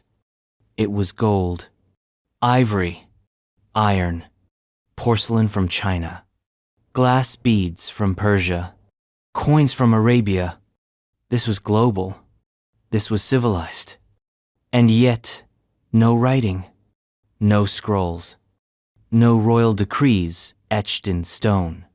Just ruins. And then there's the name, Zimbabwe, derived from the Shona words Zimba Zamabwe, houses of stone. But the name predates the nation. The ruins gave the country its namino the other way around, because these were the houses of the ancestors, the elders, the ones who built with stone and memory and silence. Let's talk mystery. Carbon dating places Great Zimbabwe's peak between the 11th and 15th centuries CE. That's what we're told. But oral tradition is slippery. It whispers of earlier times, of older structures, of deeper foundations. Some say Great Zimbabwe was built atop something older, that the stone enclosures were not the beginning, but the end, that the real knowledge, the origin, was buried, not forgotten. And here's where the pre-flood signal comes through the static. Because the layout of Great Zimbabwe suggests a lost alignment.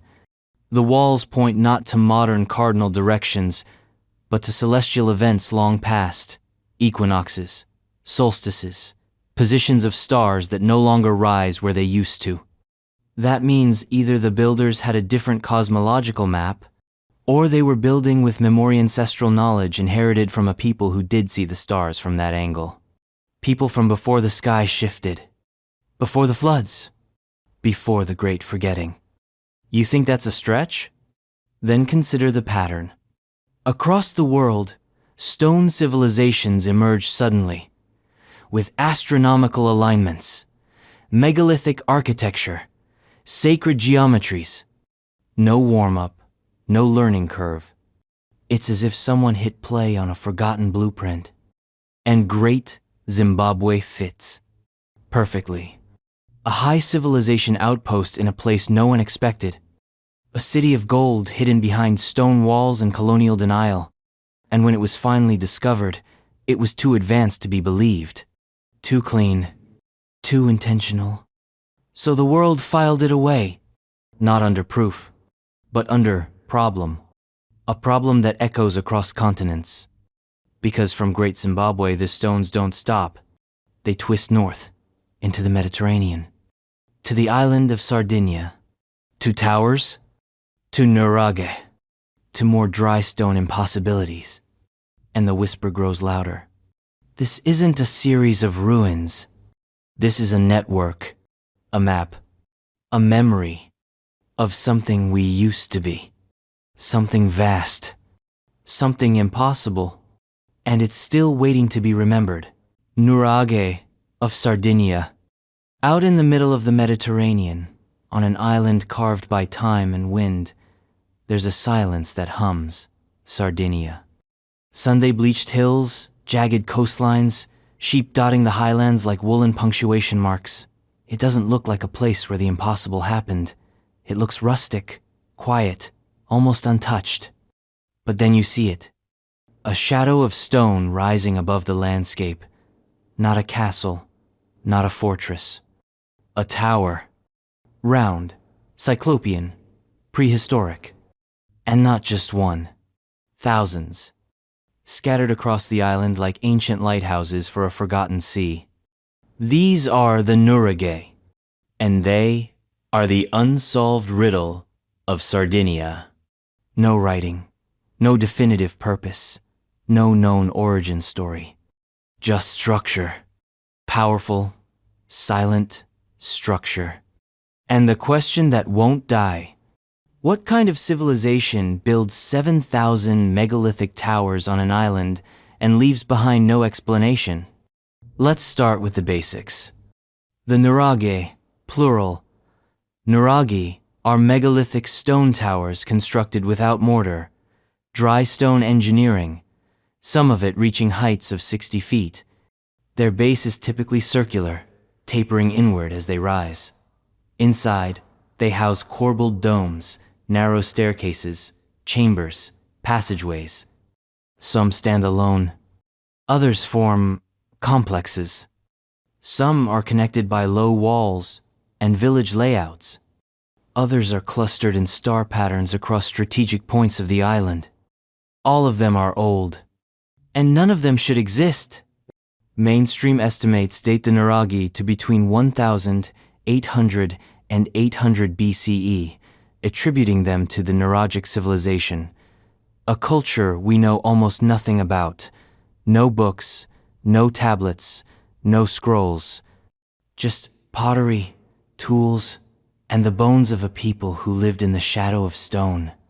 But here's the thing, that dating, it's soft, based on artifact layers found near the ruins, not within them. There's no hard timestamp on when the first Nurag was built. And many of them look older than old, worn not by centuries, but by epochs. Their stones eroded, as if they've faced down glaciers, floods, even geological shifts. Some lean as if the ground beneath them has moved not in years, but in ages. Could they be older? Far older? Could they belong to a world that once existed when sea levels were lower, when coastlines were wider, when civilizations spanned continents that are now fragmented? Because Sardinia wasn't always an island. Not in the way it is now.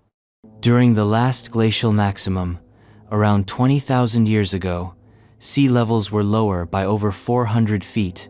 Sardinia and Corsica were one large landmass, possibly connected by shallow waters to mainland Europe. And guess what else? There's a geological theory that the entire central Mediterranean was once a vast fertile basin, slowly inundated as glaciers melted and oceans rose. If true, Sardinia would have been not a remote island, but a hub, a center, a capital of something big. Now back to the towers.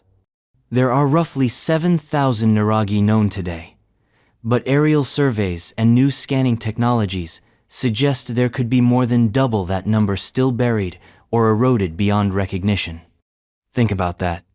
That's one tower every 2-3 kilometers across an entire island. That's not random. That's infrastructure. It's a system. And it makes you ask, what were they for? Defense? They lack the hallmarks of war towers. Too many are in awkward positions. They're not always elevated. Many are nestled in valleys. Their sightlines are terrible for archery or surveillance. Storage? They're stone, cold, damp, not ideal for grain. Ceremony? Possibly. Some align with celestial events, solstices, equinoxes, lunar cycles. There's a rhythm to their placement that suggests astronomy. But not just any astronomy. Megalithic astronomy. Prehistoric star maps, etched into Earth by people who didn't just watch the skies, they studied them. Some researchers propose that the Nuragi form a geodetic grid, that they mark energy nodes, that they mirror constellations, that Sardinia was once an observatory, not a telescope, but a landscope, a machine in stone. And the people who built it? They vanish. Even the Nuragic name is a back formation. We named them for their buildings, not the other way around. That's backwards. We don't name civilizations by their ruins. Unless that's all they left. Unless that's all we found. Or all that survived. And this is where the darkness creeps in. Because the Nuragi look like bunkers, like shelters, like towers built not to command but to endure. What were they waiting for? Or hiding from? Or remembering? Some are surrounded by water system cisterns, wells, drainage. Others seem built to harmonize with natural geology, quartz seams, magnetic anomalies, underground flows. Some theorists suggest the Nuragi weren't fortresses or temples. They were capacitors, devices, receivers, built to tap into the Earth itself, part of a planetary network that once spanned the globe. You scoff, but then you remember. The same stonework appears in Peru, in Egypt, in Turkey, in Japan, in Malta. The same dry stone precision, the same corbel domes, the same impossible masonry. How? Independent invention? Or inherited memory? What if the Nuragi builders were part of a larger world? A world that predated the flood? A world that fell? And Sardinia? What if Sardinia was a lifeboat? A highland? A remnant of Atlantis or Lemurian? Whatever name you give to the world that came before the world. Because myth remembers, even when maps don't. In local Sardinian legend, there are stories of giants, ancient ones, builders, stone lifters, not monsters but ancestors. And the Nuragi? They were their homes, their temples, their tombs. We call it myth, because we're afraid of what it might mean, because we can't prove giants existed. But we can't explain how 40-ton stones were stacked without mortar, using only bronze tools either. So we draw a line in the sand. And history ends where doubt begins. But the Nuragi don't care. They stand. In fields, on ridges, in forests, in silence. And they say nothing, because they've already said everything. We just forgot the language. And when you stand in their shadow and feel the wind whistle through the ancient gaps, it doesn't feel like ruin. It feels like warning. Because across the sea, another formation waits. A geological marvel. A mathematical joke. A natural impossibility that looks too much like intention. The Giant's Causeway, Northern Ireland. On the northern coast of Ireland, where basalt cliffs plunge into a violent gray sea, there is a place that looks like a mistake, like someone dropped a bucket of geometry onto a shoreline. Thousands of columns hexagonal, octagonal, too angular to be accidental jut from the earth like the keyboard of a forgotten god. Some rise like organ pipes, others lie like stepping stones across the waves. It stretches out into the sea, neat as a brick road, arrogant as a bridge half finished. The Giant's Causeway. Officially, a natural wonder. Unofficially, a blatant provocation. It's the kind of thing you see and immediately reject. Too weird, too perfect, too obviously engineered. And yet we're told it's all natural. The result of ancient volcanic activity, basalt lava cooling in just the right conditions, contracting into polygons as it solidified. Happens all the time, they say. But let's stop right there. Have you ever seen chaos birth order? Have you ever seen entropy produce design? Because that's what we're talking about. Not random rocks, not jagged rubble. We're talking uniformity, repetition, structural rhythm. Tens of thousands of interlocking columns of stone, most with 6 sides, some rising 40 feet tall, others forming tessellated steps that lead straight into the sea. That's not just geology. That's architecture. And here's where the legend steps in loud, clumsy, poetic. The Irish myth says the causeway was built by a giant named Fionn Mac Cum Hailbetter, known as Finn McCool. He needed a bridge to reach Scotland, to fight another giant named Benandonor. So he built one, with his bare hands, by throwing slabs of stone across the sea. A causeway of colossal stepping stones. Cute story. Very Norse. Very tall tale. But why was this the story? Why this structure? Why not a mountain, a cave, a forest? Because even the earliest people who saw the causeway knew it wasn't natural. It felt built. It looked designed. It screamed intelligence. And so, in the absence of science, they used the only thing big enough to explain it: giants. But what if they weren't that far off? Not giants with beards and clubs, but giants of time, beings from before the current age, builders not just in size but in scope, minds that carved stone not for shelter but for statement. Let's look closer. The causeway is not isolated. Similar basalt columns appear in Scotland, Iceland, the Faroe Islands, and elsewhere. Volcanism is real. Lava does cool and crack, but never like this. Not with this scale, not with this precision. These columns are engineered looking, their tops polished by the sea, their shapes unnervingly regular. You could pave a city with these. You could build a tower. You could build a signal. Because here's the theory no one wants to say out loud. What if the Giant's Causeway was built? Or shaped? Or altered? What if ancient civilizations didn't just build on land but harnessed volcanic processes to create megalithic code? What if this wasn't a bridge for giants, but a message for the survivors? Think of it, a formation that can be seen from sea, land, and if you stack it high enough from the sky. An array of polygonal blocks aligned not just with each other, but possibly with points in the sea across to Fingal's Cave in Scotland, which echoes the exact same formation, as if part of a shattered corridor. A sonic resonance, because yes, the columns resonate. Hit them right, and they ring. An instrument. A map. A circuit board left behind by a species that worked in stone and wave and fire. And if that sounds crazy, remember what else we've seen.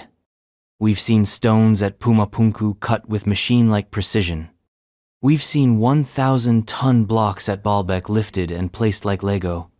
We've seen the Serapeum's granite boxes shaped to within fractions of a millimeter.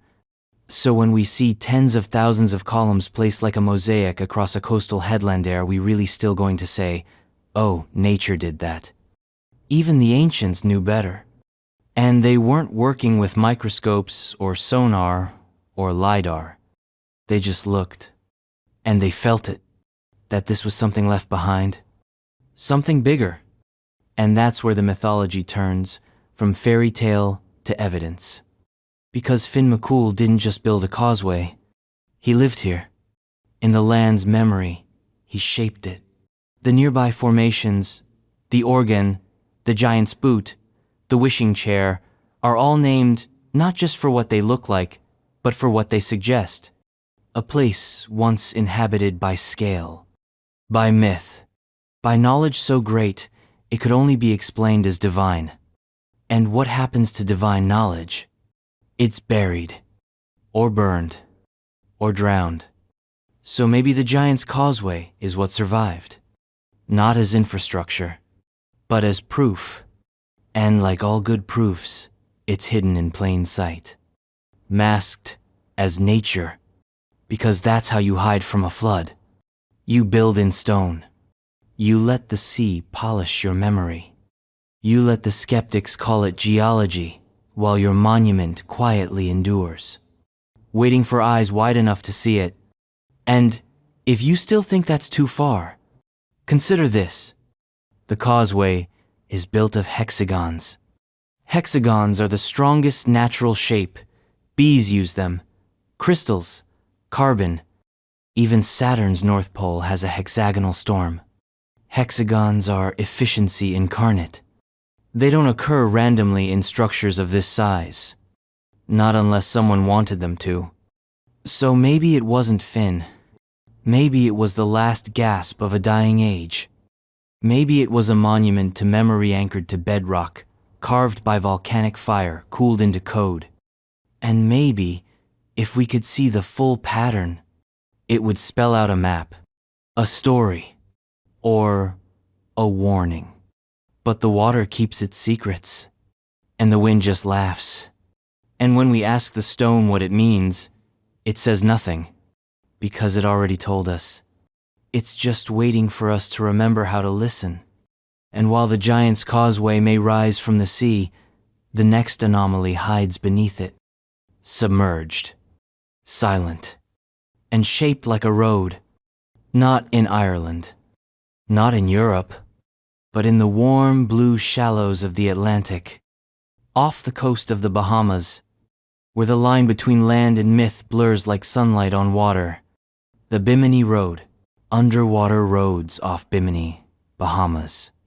Beneath the crystalline waters of the Caribbean, where the sky melts into the ocean and the horizon forgets which way is up, something waits. Not a shark, not a shipwreck, not buried treasure. A road, a perfect road, laid flat across the seafloor. Giant rectangular stones, cut and fitted, some cracked like sun-baked clay, others nested like teeth. It doesn't meander, it extends. Clean lines, clean angles. It stretches for over a kilometer, framed in symmetry and silence. This is the Bimini Road. And it is impossible. They'll tell you it's natural. They'll say tectonics cracked a slab of beach rock, that erosion shaved it down into neat polygons, that currents aligned them over time into a shape suspiciously like a sidewalk for titans. A coincidence, they say. But your eyes know better. Your gut screams louder, because it doesn't feel natural. It feels like the edge of something old, something erased, something left behind by a civilization that either vanished or was vanished. Let's rewind. In 1968, a pilot flying over North Bimini Island saw something strange in the shallow water submerged pattern, rectangular, organized. Divers were sent. What they found ignited a firestorm. Massive stone blocks laid out like pavement, with right angles and gaps that echoed engineered construction. It wasn't just the size of the block, some over 13 feet long, weighing several tons. It was their order, their pattern, their placement. And the kicker? This discovery came exactly where Edgar Cayce, the so-called sleeping prophet, predicted remnants of Atlantis would be found. Decades earlier, in a trance state, Cayce had said that parts of Atlantis would rise near Bimini in the late 1960s. Right year, right place. Right kind of anomaly. Coincidence? Or breadcrumb? Let's go deeper literally. Later dives revealed more stone structures nearby, pillar bases, additional rows, and beneath the Bimini Road itself, a second layer of stone more organized, more unnatural. As if what we see now is just the roof of something below. Not a road, but a ceiling. Think about that. What if what we call the road is merely the top layer of a submerged structure? What if there's more rooms, halls, chambers buried under sediment, locked in time, crushed by the weight of 10,000 years? Because that's the timeline we're talking. The Bimini Road sits 20 feet underwater, but at the end of the last ice age around 10,000 BC, Isia levels were hundreds of feet lower. The entire Bahama Bank was exposed. A vast plain of habitable land, warm, fertile, and vanished. If there were cities there, we wouldn't know. We wouldn't see them. Because they're under the ocean now. And that's exactly where Casey said Atlantis would be. He even named Poseidiath, western portion of Atlantis, as being located in that precise region. So we're left with two options. Either Casey got absurdly lucky, or he was tapping into something we've forgotten. And it's not just him. Ancient maps, like the Piri Reis show coastlines and landmasses that shouldn't be known, islands in the Atlantic that don't exist anymore, shallow plateaus where deep water now churns, lines that match sunken features of the Earth only visible to satellites. But somehow, drawn in the 1500s, somehow known. And then there's Plato. He said Atlantis lay beyond the Pillars of Heracles, that it was an island empire, that it fell in a single day and night of misfortune sunk beneath the sea. Not over centuries, not through decline. One day, like the Bimini Road there, and then, suddenly, not. And let's not forget, this road doesn't connect to anything. It's not a path to a city. It's isolated, a floating ribbon of logic in a landscape of chaos, like a puzzle piece without a board. Unless, of course, the rest of the board is under 30 feet of silt and coral. Unless the rest of the city sank. There are more anomalies in the area. The Andros platform, the Yonaguni monument, the structures off the coast of Cuba, massive geometric shapes, underwater pyramids, entire possible city grids, seen on sonar, but never fully excavated. Why? Because underwater archaeology is hard. Because funding is scarce. Because the implications are radioactive. Because if the Bimini Road is real life, it's artificial, then someone was building monumental stone infrastructure at a time when humans were supposedly still in loincloths, sharpening spears. That doesn't just rewrite history, it erases it. And maybe that's the point. Because roads are connections. They're not destinations. They link, they imply a greater whole, a network, a civilization that moved, traded, migrated. And if there was a road in Bimini, then where was it going? To Cuba? To the Yucatan? To the Azores? To the sunken ridges off the mid-Atlantic? What if the road was part of the Atlantis grid? A web of land bridges and stone causeways linking cities across the drowned world? And here's the existential gut punch. If sea levels were that much lower just 12,000 years ago, then most early human cities are underwater. Not lost, not mythical, just wet. Which means we've been digging in the wrong place. Looking on land, looking up, when we should have been diving. Because stone survives salt. Stone survives pressure. Stone tells no lies. And when you swim down to the Bimini Road, mask fogging, heart pounding, and see those stones yawning out into the blue, you feel it. Not imagination, not fantasy, recognition. The memory in your bones screams, this is real, this is us, this is what we were, and what we forgot. Because the sea doesn't just drown cities, it drowns stories. It drowns truth, and only the stones remember. But the Bimini Road doesn't just point backward. It points forward. Because now we know where to look. Because now we know what to ask.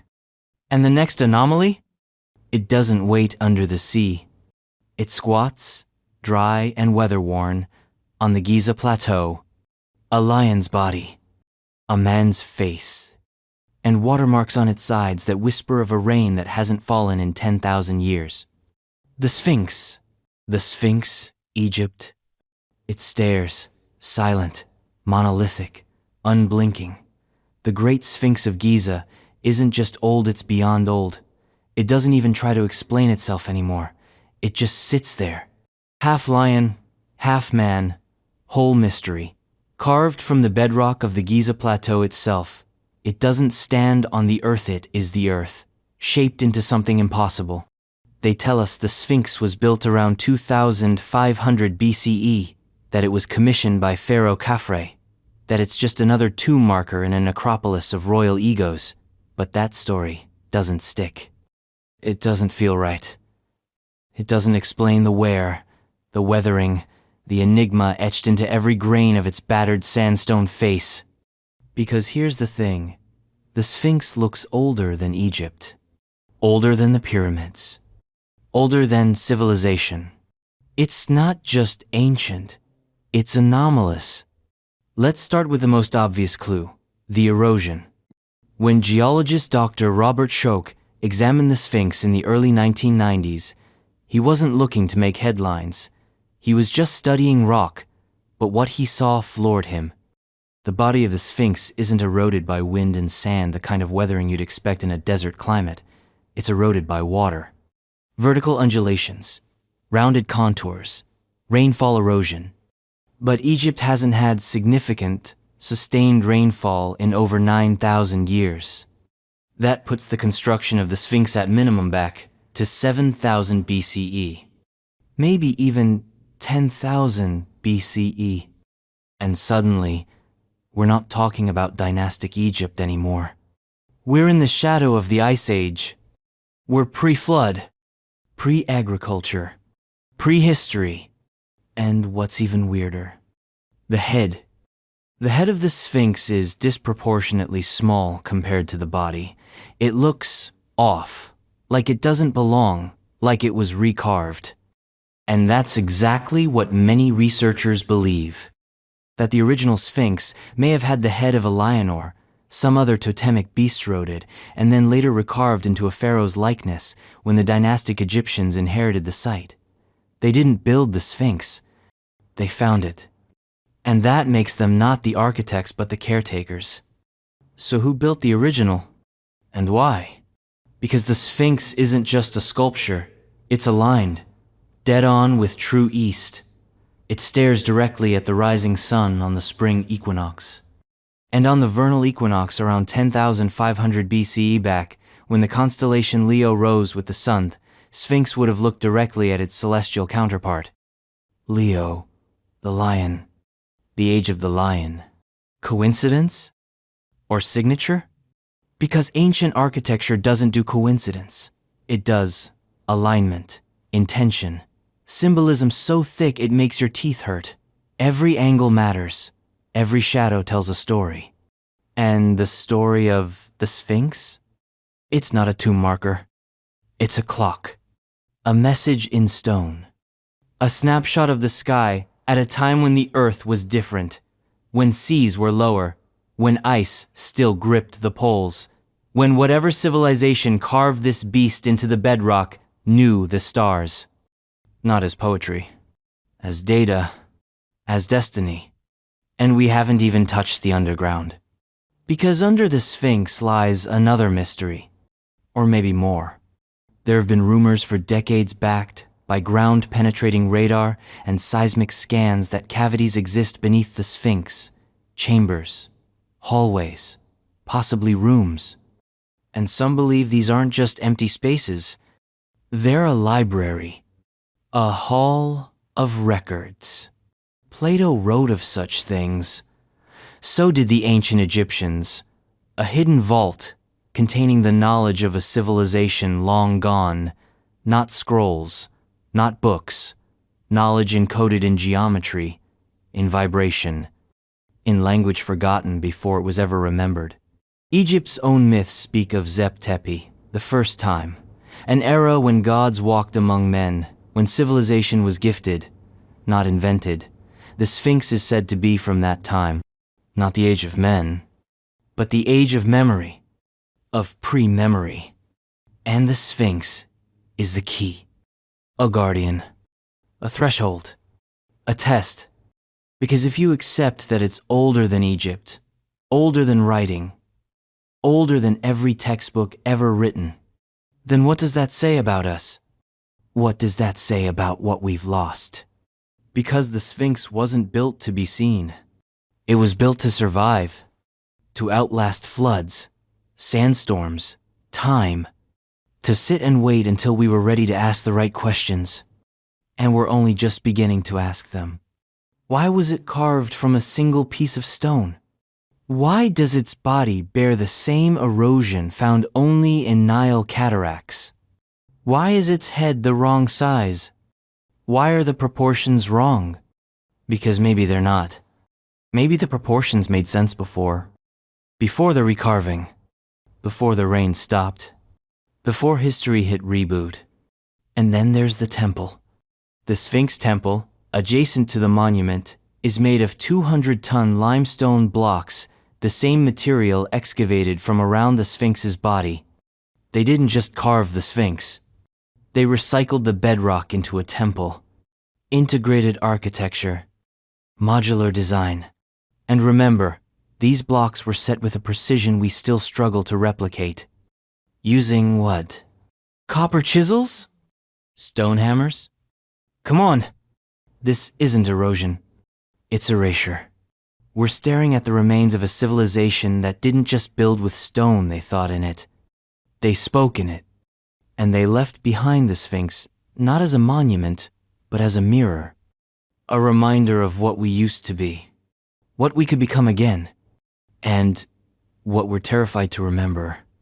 Because the truth doesn't just live in books.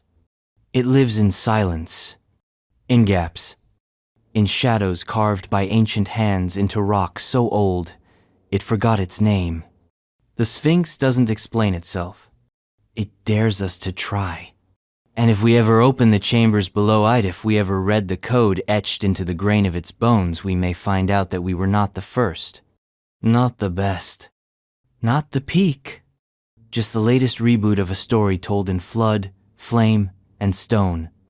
And while the Sphinx stares east, into eternity, another anomaly waits. Not carved, not built, but collapsed. A sea swallowed in a single roar. A new myth.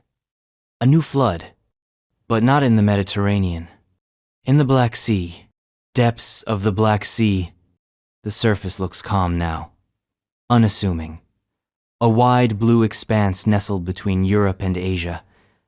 A sea like any other. Fishing boats drift. Cargo ships groan across the horizon. Seagulls scream in every language. But underneath, it's dead. Not metaphorically, literally. Below a certain depth, roughly 150 meters, the Black Sea is anoxic. No oxygen, no life.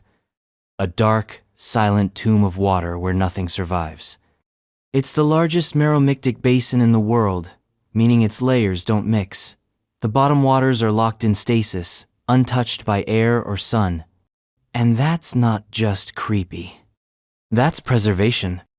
Anything that sinks into the depths of the Black Sea doesn't decay. It doesn't rot. It waits. And waiting, buried under mud and myth, may be one of the greatest cataclysms in human history. A flood. Not just any flood. The flood. The one we remember as Noah's. The one Sumerians recorded with Ziusudra. The one told in whispers across every continent, from Gilgamesh to Manu to the Hopi. And in the Black Sea, we may have found the smoking water.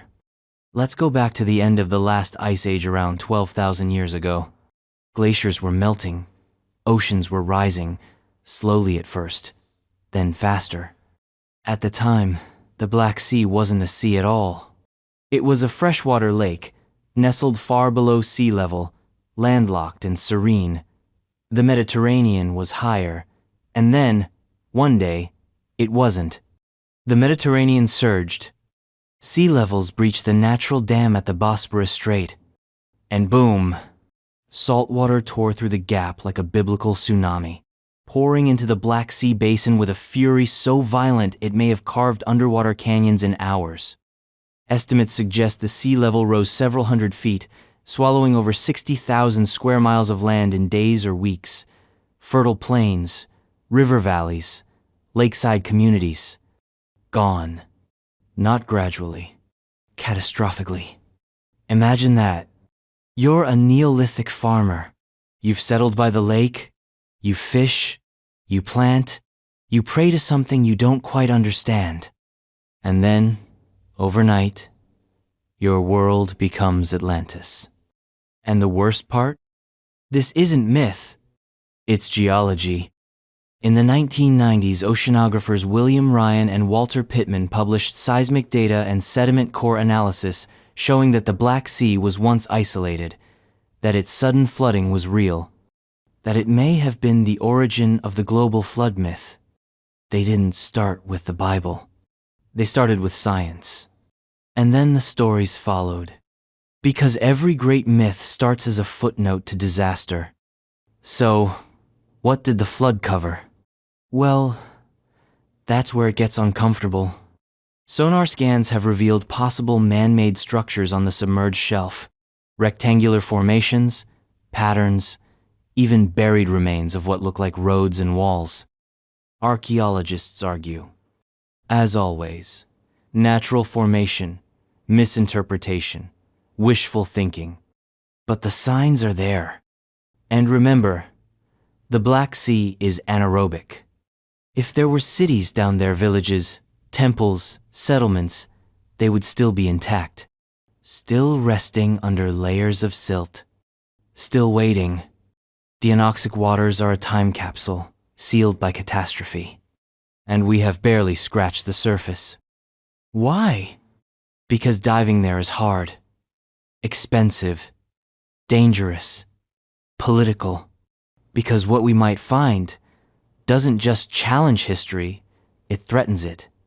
The textbooks say civilization began around 5000 BCE in Mesopotamia. But if we find evidence of organized life in the Black Sea from 7000 or 10,000 BCE, we don't just rewrite history. We unwrite it. And the implications are massive. Because the Black Sea flood wasn't local. It was global. It may have triggered migrations that founded civilizations elsewhere. Sumer, Anatolia, the Balkans, even Egypt. Displaced people don't disappear. They move. They adapt. They remember.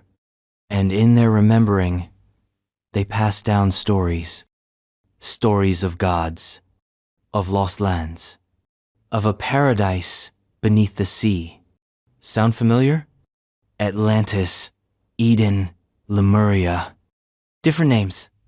Same scar. And if the Black Sea was ground zero, then this isn't just a sea. It's a wound, a memory hole.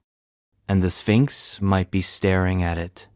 Because if the flooding of the Black Sea pushed people south into the Levant, into the Nile Valley, then maybe the builders of Giza came from somewhere else. Maybe they weren't Egyptian at all. Maybe they were survivors. And what about Gobekli Tepe? What about Karahantepe? Pre-pottery hunter-gatherers building megalithic temples in southeastern Turkey just after the flood? Coincidence? Or diaspora?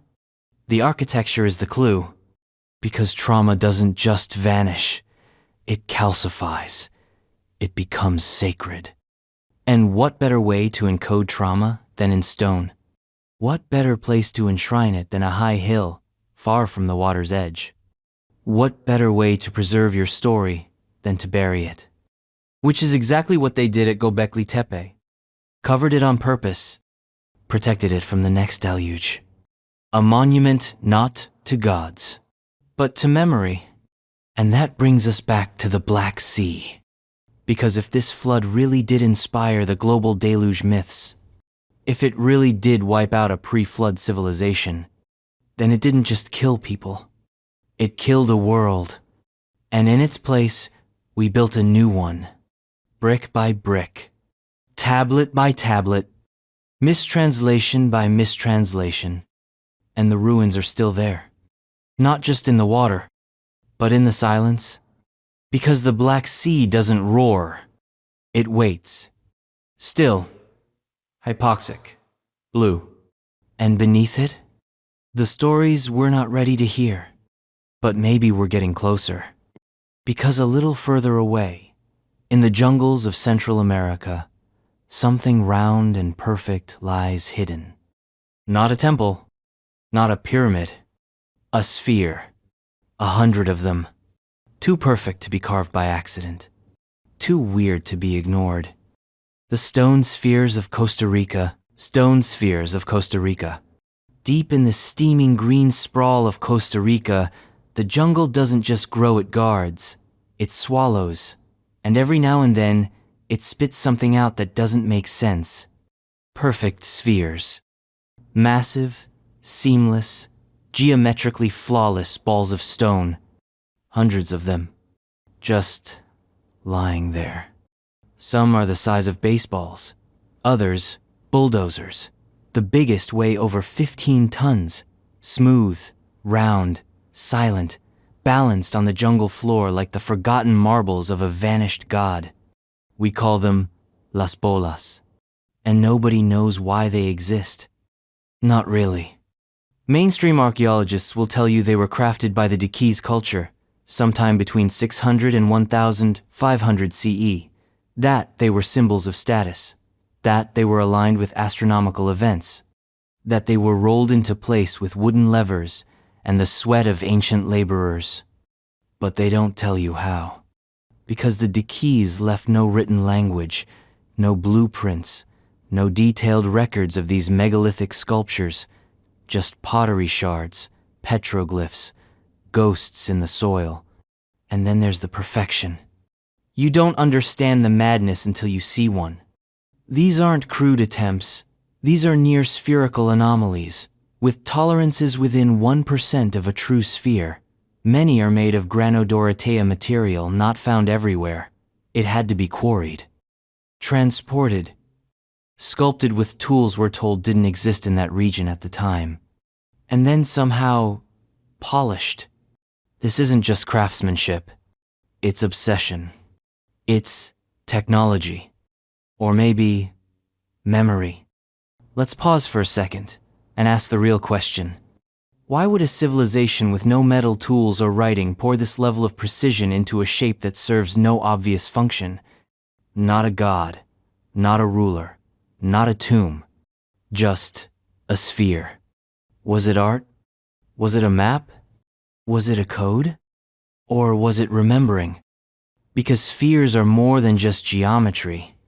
They're the universal constant. The earth, the moon, the sun, atoms, cells, stars. Spheres are everything. And that's not a coincidence. In ancient cultures across the globe, spherical shapes show up again and again, not because they were easy to carve, they're not, but because they meant something. Perfection. Wholeness. The divine. And here's where things get weird. These Costa Rican spheres aren't randomly scattered. Many were found aligned north-south, east-west, some in rows, others in triangles, some forming patterns that look eerily familiar to star maps. Coincidence? Not likely. Especially when you consider that similar stone spheres have been found in Bosnia, in Mexico, in New Zealand, in Scotland. The sizes vary, the materials vary, but the form is identical. And that's terrifying.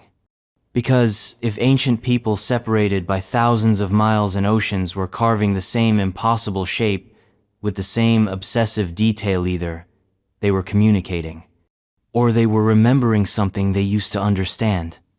A language of shape, a geometry of memory. And in that light, the Diki's spheres become more than artifacts. They become echoes. Echoes of a pre-cataclysmic time when knowledge was encoded in shape, not symbols. When truth didn't need translation, it was felt, held, rolled across the earth like a message in stone. And what's inside? Nothing. They're solid. No compartments, no scrolls, no gold, just stone, which makes them harder to dismiss as treasure markers or ceremonial containers. These were messages, not mailboxes. And then there's the damage. When the spheres were first discovered by banana plantation workers in the 1930s, many were dynamited in the hope that they contained gold. They didn't. But the fact that people believe they might is telling.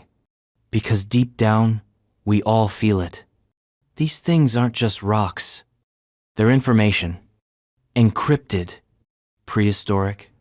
And maybe intercontinental? Because if the spheres weren't invented by the Dikis, who did? And if they were, who taught them? We assume isolated evolution. But what if knowledge, real knowledge, was once global? Not through the internet. Through inheritance? Through survivors. Through the scattering of people after the flood, after the sea swallowed their cities and they were forced inland, higher, further. They couldn't bring their books, but they brought their memory. And what better way to encode memory than in a form that can't decay, can't be burned, can't be forgotten? A sphere. Unbreakable, unchanging, uninterpretable. Until now, because pattern recognition is our superpower. And we're starting to connect the dots. From Costa Rica to Bosnia. From the Bimini Road to the stone circles of Nabta Playa. From the Sphinx to the subterranean cities of Cappadocia. It's not a trail, it's a map. And the spheres? They're not the treasure, they're the legend. The clue that says, look deeper, ask harder. Because the Dikis didn't need to write. They carved the oldest message of all. We were here, we knew.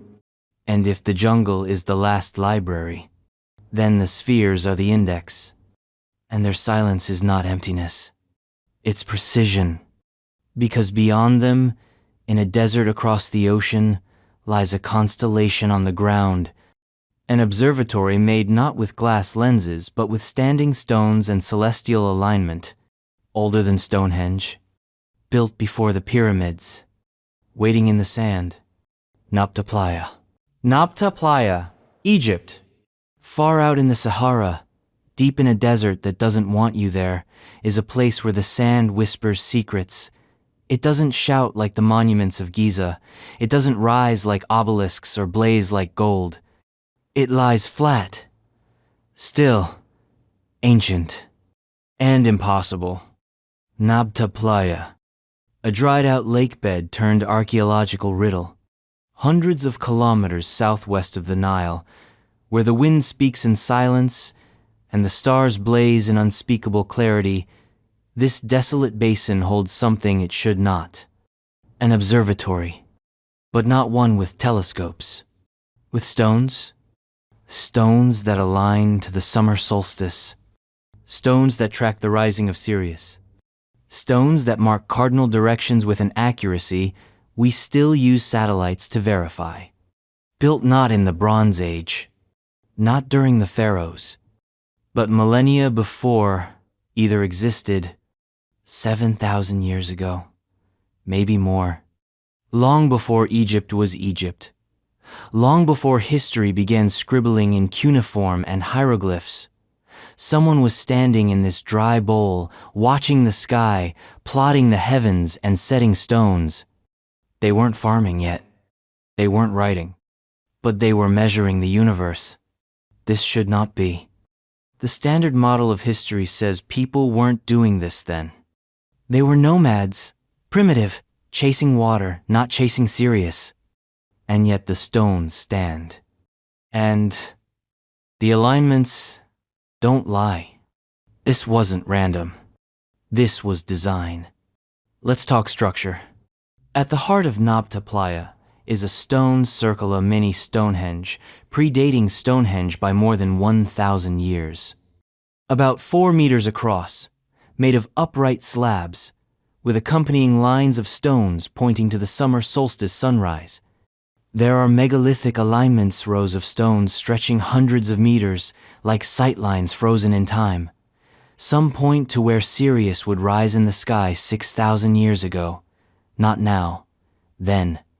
That's key, because it means they weren't just observing, they were calculating.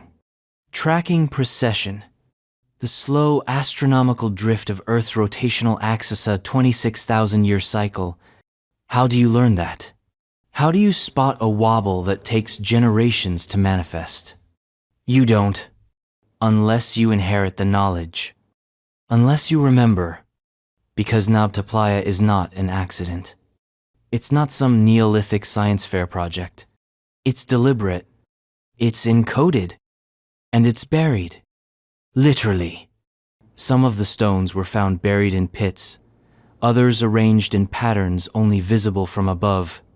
Subtle, hidden, quiet. Why bury an observatory? To preserve it? To protect it? To hide it from something? Let's talk about the context. Back when Nabta Playa was active, the Sahara wasn't a desert. It was savanna, green, alive. Rains came, lakes filled, herds roamed. And people gathered here not just to survive, but to observe. They weren't just watching animals. They were watching patterns. And that tells us something terrifying. This wasn't the beginning. This was the rebuilding. Because you don't build an astronomical observatory unless you're trying to resynchronize, to reset your clock, to relearn the sky after you've lost it, after something wiped it all clean. This wasn't prehistory. This was post-catastrophe. And the people at Nabta Playa? They were inheritors, survivors, maybe even descendants of a civilization that remembered the stars because they had to, because everything depended on it. Agriculture, migration, ceremony, survival. You don't just learn that from scratch. Not on a dried-up lake bed in the middle of nowhere. Not unless you're following a plan. And the plan was cosmic. Because this isn't just astronomy. It's mythology in stone. The alignment to Sirius isn't random. Sirius was sacred in Egypt. It signaled the Nile's flooding. It was Isis, the goddess of magic and rebirth. It was the eye of the sky. And that means Nabta Playa may be the origin of that mythology, not the result. The birthplace of Egyptian cosmology, of gods, of cycles, of time. And now we get to the uncomfortable question. Who were they? The builders. They left no writing, no city walls, just stones and silence. And that's the loudest message of all. Because what kind of people can track star movements across millennia, but leave no monuments to themselves? Answer: people who've seen it go wrong before. People who know not to leave their names in places that can be burned. People who encode knowledge, not identity, because knowledge survives. Names don't. But patterns? They speak, and Nabta Playa speaks loudly. It says, we knew the sky. It says, we remembered. It says, we were not the first. Because if these people were the beginning of Egyptian science, then the true origin of Egyptian civilization wasn't the Nile. It was the desert, the stars, the silence, and the memory of a flood. Because here's the twist. Nabta Playa was eventually abandoned. The climate changed. The rain stopped. The people left. But the stones stayed, waiting, like a seed bank, like a backup drive. And maybe, when the Nile Valley was settled, the memory of Nabta came with them. Not as architecture, as legacy, as a whispered instruction: build with alignment, honor the sky, remember the flood, which is exactly what they did. At Giza, at Saqqara, at Heliopolis. Each site a clock, each monument a calendar, each temple a memory palace. And at the root of it all, Napta Playa. Dry, silent, dismissed, but not forgotten, because the stones are still there, and their silence is eloquent. And while archaeologists argue over whether it was a cow cult or a ceremonial site, the truth glows quietly in the background. This wasn't religion. This was repair. They weren't just worshipping stars. They were restoring the code. And that makes Napta Playa not a relic, not an anomaly, but a keystone. Because what came next didn't just echo it, it amplified it. On a site where animals were carved in stone, where myth meets monument, where the first time became memory, and memory became wall. Gobekli Tepe's animal reliefs. Gobekli Tepe's animal reliefs. Symbolism. There are places in the world that feel older than time. Gobekli Tepe is one of them, but not because it's just old. Plenty of ruins are old. Gobekli Tepe is different because it doesn't feel like the start of something. It feels like the end. Not a beginning, a remembrance, a whispered eulogy etched into stone. Buried, hidden, forgotten on purpose. And what's left behind isn't just architecture, it's symbols. Silent, meticulous, haunting symbols. Hundreds of animal carvings, locked into stone with a patience that modern eyes have forgotten. A fox here, a vulture there, snakes, bulls, scorpions, birds, all arranged on towering T-shaped megaliths weighing over 10 tons, raised and aligned in massive circles. This is not prehistoric doodling. This is symbolic architecture. And at Gobekli Tepe, the symbols aren't vague, they're visceral. These aren't cartoon animals. They're not decorations.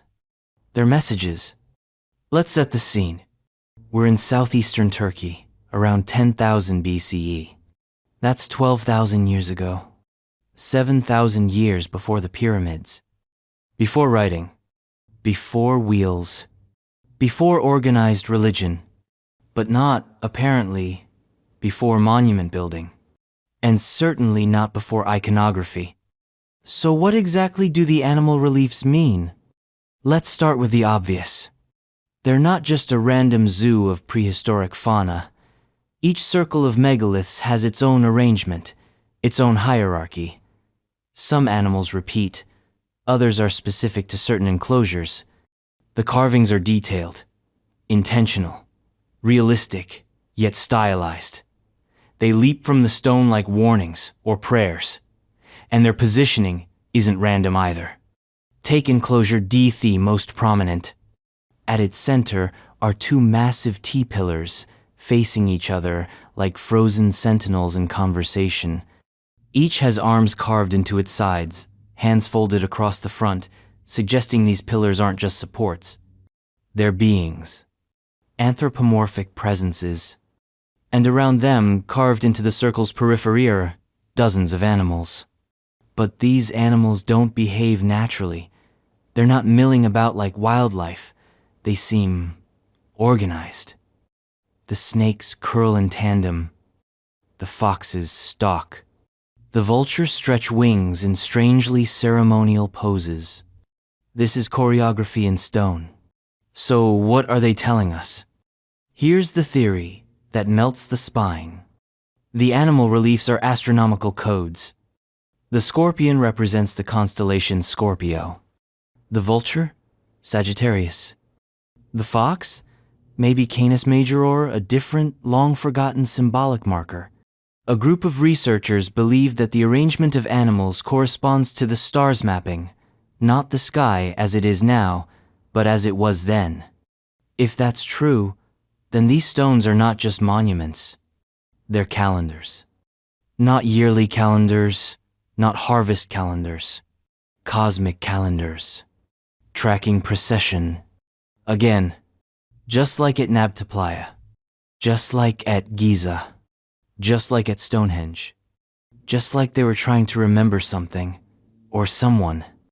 And maybe they were, because buried within these arrangements is something else. An encoded date. One pattern of animal scorpion, vulture, eagle has been interpreted by some scholars as a representation of a cataclysmic sky event. Specifically, the impact of a comet or asteroid. Not myth, not metaphor. A literal event. The Younger Dryas impact hypothesis suggests that around 10,800 BCE, a fragmented comet struck Earth, triggering massive global flooding, wildfires, and a sudden return to glacial conditions.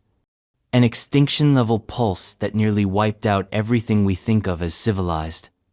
And if Gobekli Tepe's animal reliefs are marking that event, then they are not just decoration. They are warning signs. They came from the sky. They changed everything. Never forget. And yet, we did. Until now. But let's go deeper. Why animals? Why use living forms to mark celestial bodies? Because that's how oral cultures think. You don't memorize raw numbers. You memorize stories. Constellations aren't abstract geometry. They're myth. Their behavior, their narrative. The scorpion isn't just a group of stars, it's the danger rising in the night. The vulture isn't just a bird, it's death reborn. The fox isn't just a predator, it's cunning. Every animal is a symbol. Every symbol, a vector for memory. And here's the gut punch. These same animals show up in other ancient cultures, thousands of years later, on different continents. Carved into caves, painted on pottery, whispered in myths.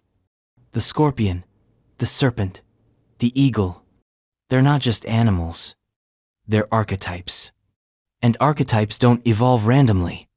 They're passed down, from tongue to tongue, from ruin to ruin, from survivor to survivor. And that's the real secret of Gobekli Tepe's animal reliefs. They're not records of daily life. They're survival protocols. A memory palace for a world that was about to drown. Because here's the part most people forget. Gobekli Tepe wasn't just abandoned. It was buried. Intentionally. The entire site was covered in layers of sediment and rubble. Carefully. Deliberately. Not by erosion. Not by disaster. By human hands. Why? To protect it. To seal it. To preserve the message for the next cycle. They weren't just carving stone. They were bottling memory. They knew another catastrophe was coming. Maybe not soon, but eventually. And when it came, when the world reset again, the stone would remain. And maybe, just maybe, someone would come back. Would dig. Would read the animals. Would remember. And now, here we are, digging, reading, starting to remember.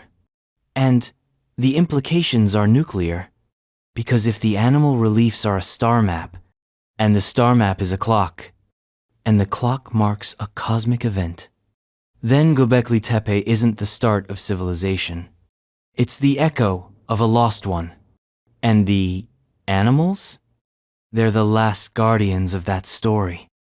Carved in silence, buried in fear, and now unearthed in awe. Because they don't just point backward, they point forward, to the next monument, to the next survival, to the next phase of human memory. But sometimes, memory doesn't rise. Sometimes, it descends, deep underground, into the belly of the earth. Where the builders didn't just hide from weather, they hid from the sky. The ancient underground cities of Cappadocia. Ancient underground cities of Cappadocia. Turkey, for example, Derinkuyu. You don't build down unless you have to. And no one builds this far down unless they're running from something worse than darkness. In the heart of Anatolia, in a land carved by volcanic ash and hardened time, beneath a surreal landscape of stone chimneys and hollowed hills, lies a secret more intricate than any castle, more vast than most surface cities, a world inverted, buried, hollowed. Welcome to Cappadocia, land of the underground cities. And they're not small. Derinkuyu, the most famous, plunges over 280 feet into the earth, 18 levels, hundreds of rooms, kitchens, churches, schools, stables, air shafts. Ventilation systems so sophisticated they still function. It could house more than 20,000 people. 20,000. Underground. In a time when the mainstream narrative claims humans were just learning how to stack stones above the ground, here we have engineering mastery below it. Let that sink in. Because Derinkuyu is not a glorified cave, it's not a hidey hole or a natural formation. This is planned architecture, a vertical city, carved, not constructed. Dug by hand, through soft volcanic tuff, but with a level of design that screams long-term habitation, not emergency shelter. Every floor is deliberate. Every tunnel, calculated. Narrow passages to control movement, massive stone door-rolling discs weighing up to half a Tonto seal corridors from the inside. Security features, booby trap points, strategic bottlenecks. This was not made by people who feared bandits. This was made by people who feared extinction. But from what? Let's tackle the basic question. Why would anyone build a city underground? Temporary hiding? That's a tent. Defense? That's a wall. This is something else. This is paranoia in stone. This is infrastructure designed to disappear. And it's not just Derinkuyu. There are at least 200 known underground cities in the region, many of them interconnected. Some stretch for miles. Some reach depths that defy practicality. And the deeper you go, the older it feels. There's a theory among local scholars and independent researchers that these cities weren't just used during wartime, they were built before there were even nations to go to war with. Built during an era when the threat came not from armies, but from the sky, from above, from whatever tore the surface world apart. Maybe a comet, maybe solar flares, maybe something even older. Because here's the twist. Derinkuyu's oldest levels are the deepest. The further down you go, the more precise the carving, the more intact the features. Later, occupants added rooms higher up, dug shortcuts, modified. But the original builders? They went deep, like they were hiding from something that burned the surface, or poisoned it, or made the air unbreathable. This wasn't just about safety. It was survival. Long-term, complete environmental isolation. And that should terrify you. Because we're not talking about 3-day fallout shelter thinking. We're talking self-sustaining habitation systems for thousands, with planned agriculture, water wells dug hundreds of feet deep, food storage chambers with evidence of long-term preservation techniques. This is pre-modern modernity. And we're supposed to believe no one above ground even noticed? That this civilization, this community of architects and engineers and masons and planners existed in a vacuum? They didn't build in isolation. They built in desperation. Because something came before them, something that collapsed. And in that collapse, they inherited knowledge. Not books, not blueprints, memory. And they did what humans always do in the face of apocalypse. They adapted. But here's where it gets worse. Some of the ventilation shaft's narrow tubes cut straight through hundreds of feet of rock don't connect to the surface anymore. They're sealed. Why? Natural collapse? Maybe. But what if they were sealed on purpose? What if what was coming wasn't just fire but something else? Something you don't just hide from. Something you lock out. And then there's the layout. It's not just survival-oriented, it's symbolic. Many of the chambers mimic surface structures, places of worship, council rooms, communal halls. It's as if the builders weren't just fleeing the apocalypse, they were rebuilding society from memory, underground. As above, so below. That phrase echoes through ancient esoteric traditions. It's a core principle of Hermeticism. But maybe it's older than we think. Maybe it started here. Because what if Cappadocia wasn't just a refuge? What if it was a template? A place to remember how civilization works when the surface world forgets. And here's the final gut punch. No one knows exactly who built it. Local legends speak of the people before, beings with knowledge of the stars, of the stone, of how to hide and survive. The Hittites? Too late. The Phrygians? Same problem. The Persians, the Byzantines, they all used these cities. But they didn't build them. They moved in like squatters in the ruins of a future too old to understand. And every culture that followed left its graffiti on the walls. But the original architects? Gone. Erased. Like they never existed. Or like they were never meant to be found. And this is where the pattern starts to sting. Because everywhere we look in this series of pre-flood impossibilities, we find the same themes. Megaliths beyond explanation. Alignments with celestial events. Stonework too precise for the tools of the era. Evidence of sudden cataclysm, followed by silence. And then, memory. Encoded in geometry. Preserved in carvings. Buried beneath the world like a heartbeat we forgot to listen for. Cappadocia is not an outlier. It's a chapter. In a book written across the face of the planet. A book we're only just beginning to reread. And if Derinkuyu was a library, then the tunnels are still echoing. Not with voices, but with warnings. Because whoever built them wasn't just running from destruction. They were running through it. And what they left behind isn't just impressive. It's a message. Build deep. Build strong. And do not forget. Which brings us full circle. Back above ground. Back into the light. Back to where the story supposedly began. To a structure so absurd, so immense, so misaligned with our idea of ancient engineering, that its mere existence demands a different kind of question. Not how was it built, but when, and by whom? Baalbek?